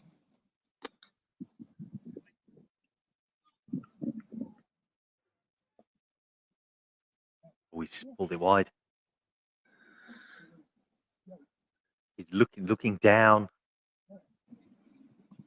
I think he overthought it. It was one of those that almost just hit straight. Yeah, to me it was a straight shot. And there we go. Yeah, there we go. Just exactly that. From hearing what's coming out of Paul's mouth, I think he knows it. Yeah. Oh, right.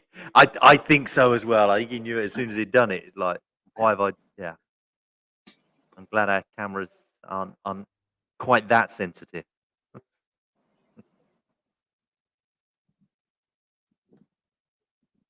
Well then. Well then. Very good. Very good from the two youngsters there, Jamie Hammond and Keelan Eastman. Claire Priett playing that very sensibly, and Paul Downey, a little bit of a mistake at the end there, but will recover, I'm sure.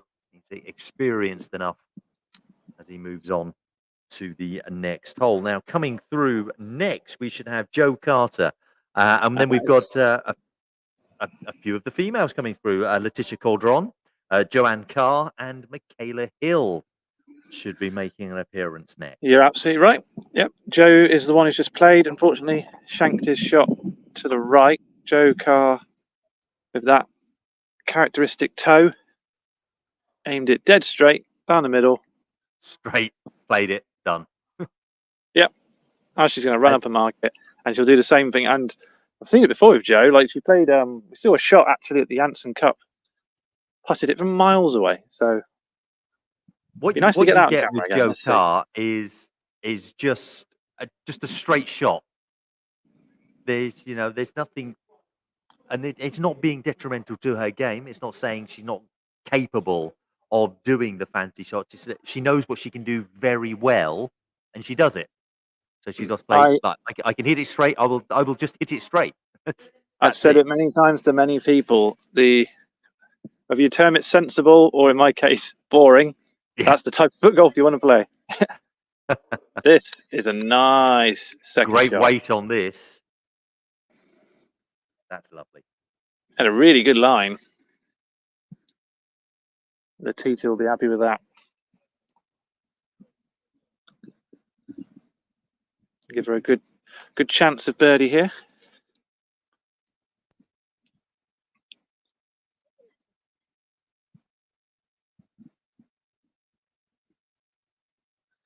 Joe Carter. Long way back. It's going left, left, left. It's picking up pace. Slightly overhit there. Looked to be coming in hard from basically from when it was struck. Alan has messaged in saying hello to everybody. Hello, Alan. Joe. I think the problem with Joe's shot there, Joe Carter's shot, I should say. It's very confusing when you have Joe Carter It's and Joe Carr Joe. in the same group. But and they're both Joe C. Yeah, Joe. We can't even do that. No. I'm going to go Carter and Carr. Carter Carr, yeah. Carter was coming from the, I think, the drier part of the course, and it just kept going. It's very wet up in those trees, up in the distance there. Very wet through there, but up here, bone dry. Well, as we can see from the sort of the sky just there. Lots of blue, bit of cloud about. We've had a bit of wind, bit of sun as well. So good conditions to dry the course out from, as we've mentioned already today, very heavy rain through the night and into the early morning.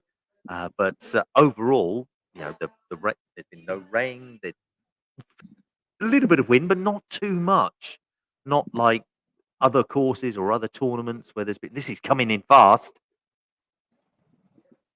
He put a lot on that again.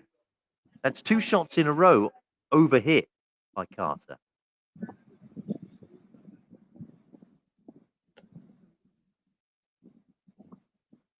For birdie, very well played. That was very well played. Exceptional from Letitia there. She's one of the best. Look at that. Solid. Solid as ever. Exactly what we were talking about. Yeah. straight line, finished, done.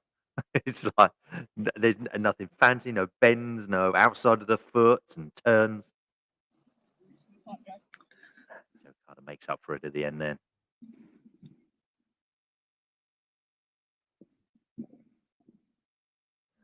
Michaela Hill.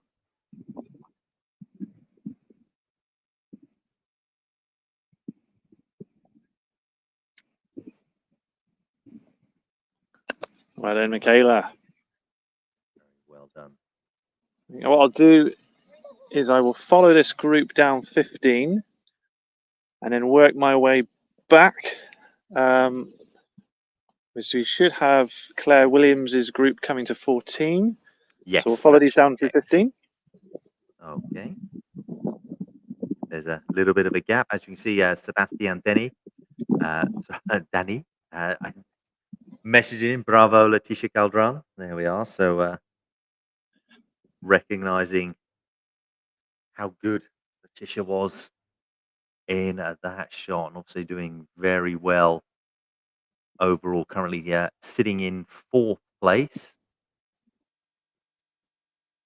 with holes still to play. So she's currently 4 over. So we'll be chasing down Michaela Hill in her group, currently tied 2nd with Sophie Magnuson, both 3 over. Claire Williams is leading 2 over. We'll see her in just a minute. She's coming through in a little while. Sarah White already finished. Laura Thompson already finished.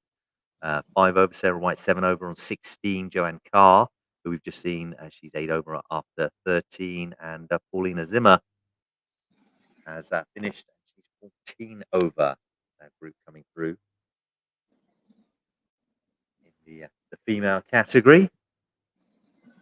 So very tight, +2, +3, 4, and 5, all the way up. Basically, 1, 2, 3. The top 6, 7 are all very close indeed. Only a couple of shots between them. They could be easily made up. 2 further rounds to go.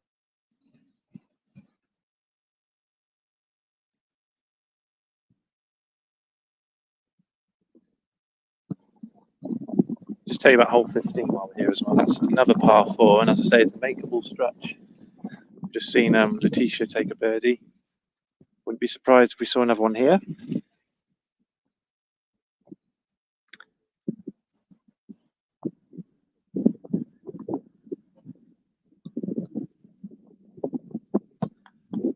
Jamie Hammond. I like the look of this. Slow down a little bit. Line was good. Just the pace. A little less pace and that drops because, if you can see, the green has a slight slant to the right. I was just going to say that it slopes down and then veers off just a little bit of turn there. Yeah, so Paul and Kaylin are both down here. Probably the preferred area we want to be in.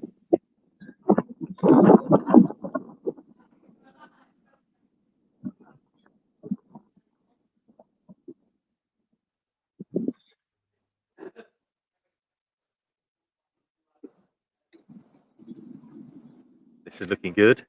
Decent little shot from Claire. But there we go. I This is what just I was missed the Missed the turn, end of it. unfortunately. But you can see how it's come back off the hill. And that's why coming down into this area where I'm stood is got a nice uphill putt here. Yeah, see from this angle you can see the slope leading up to the hole. Steps over that. Paul Downey. Downey. Oh, it needs another roll. Oh, one more. I'm spot on. But we'll be much happier with that than on the last hole.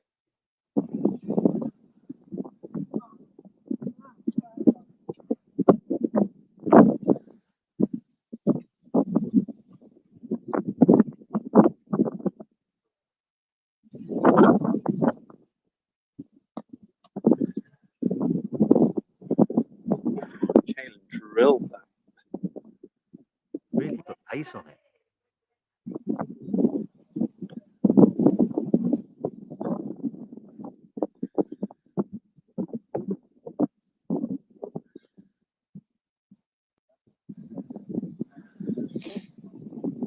Paul just giving some good advice to the youngsters.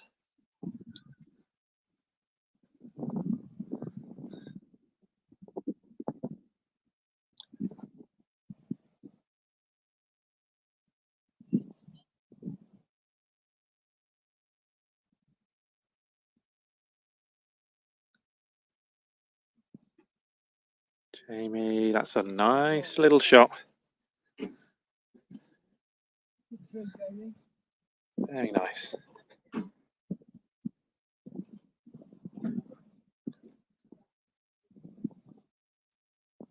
Ah, that's good too. Well then.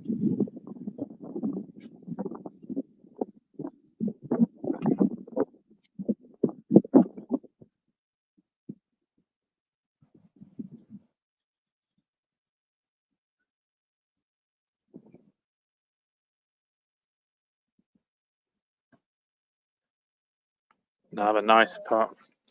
Good putt by Claire. It's a good 3 by Jamie.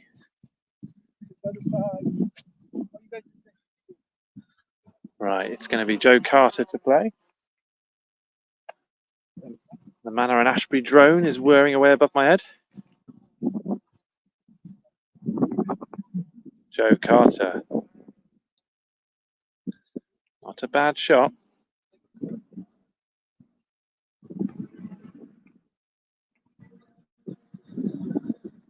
Back in the distance, you can see Claire's group playing hole 13.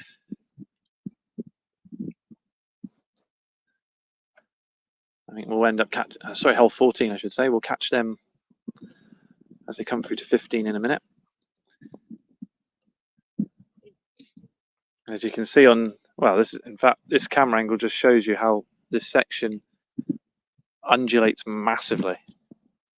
Not just up and down, but left to right. So it's a part of the course where there's opportunities to get a few birdies, but if you don't treat it with respect, it can spit you off in any direction.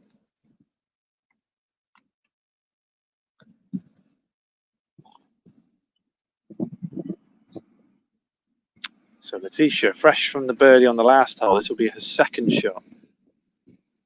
So you want to be kind of left of this flag ideally. Oh, this looks pretty good to me. That's another really good approach play.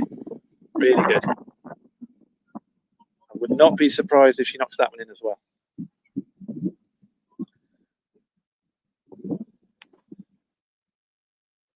Sorry for my absence there, Chris.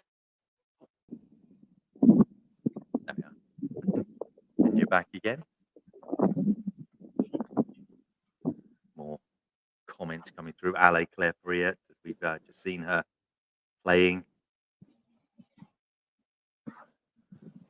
Now we will be finishing off today's broadcast in just a little while. Send Chris out to get his lunch. It's been an amazingly fast 3-hour broadcast that we've already done so far today. A solid 3 hours of incredible foot golf and a chance for you all to see nearly all of the players that are playing in this tournament and to get a good view of the course here on this round 1, day 1 of the English Open, the major FIFG 1000 tournament. So, obviously tomorrow when the scores are in, and we'll go over those and we'll have a little bit more of an idea how these players are playing as they change courses. Everyone we're seeing here on Pines today will be on Oakwood, and everybody on Oakwood will be on Pines tomorrow, and that'll give their final scores to go into that final day. And here's Michaela Hill. She's threw her head back as that just drifted off to the right-hand side. She's going to mark that, not finish it. No, she's finishing it.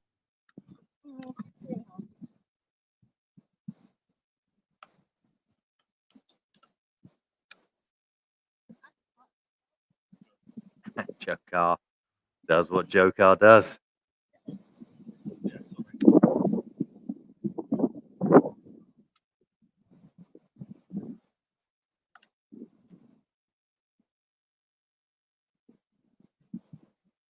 Here's Carter.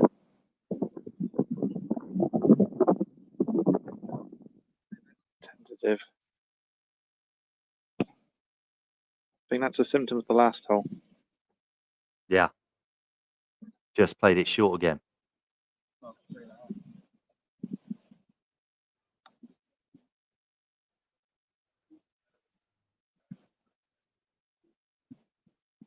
Here's Letitia. Go, go, go. Oh, Another dropped. great birdie. That's another beautiful Two. weighted shot. 2 brilliantly played holes there. Yeah, absolutely superb. Chris, thank you so much for everything that you've done this morning. Please take a break and we'll catch up with you a little bit later again. Thank you, Rob. Chris. Thank you so much. You're welcome. So there we go. Chris has gone. Thank you so much for joining us over the last few hours here on the Foot Golf Association of England. What a tournament! Well, I hope you've got to experience some of what we've done over the last few hours. We've seen the courses, Oakwood, Pines. We've seen many of the players, from the top female players, from the top juniors, seniors, and the men and women. It's just been very good start to the competition. The scores will be put up on the Facebook page, so do check those at the end of the day. You'll see how those goes on. But that is it for today. Thank you so much for joining us. We'll be back again tomorrow morning. I'm going to say about 10 o'clock, but it should be done. It's a Saturday tomorrow, isn't it? So we can relax and spend the day watching foot golf. We'll be live here on Facebook, here on YouTube, and also on Twitch. So you can join us on any of those channels. Thank you once again for joining us. I'm Rob Lamar. What a wonderful crew. Obviously, Stephen Groombridge and Chris Hopton out on the courses, doing a wonderful job with the cameras. And tomorrow we'll try and get a few more of the players joining me here in the commentary booth. But for now, have a great Friday night and hopefully keep it foot golf and see you all tomorrow.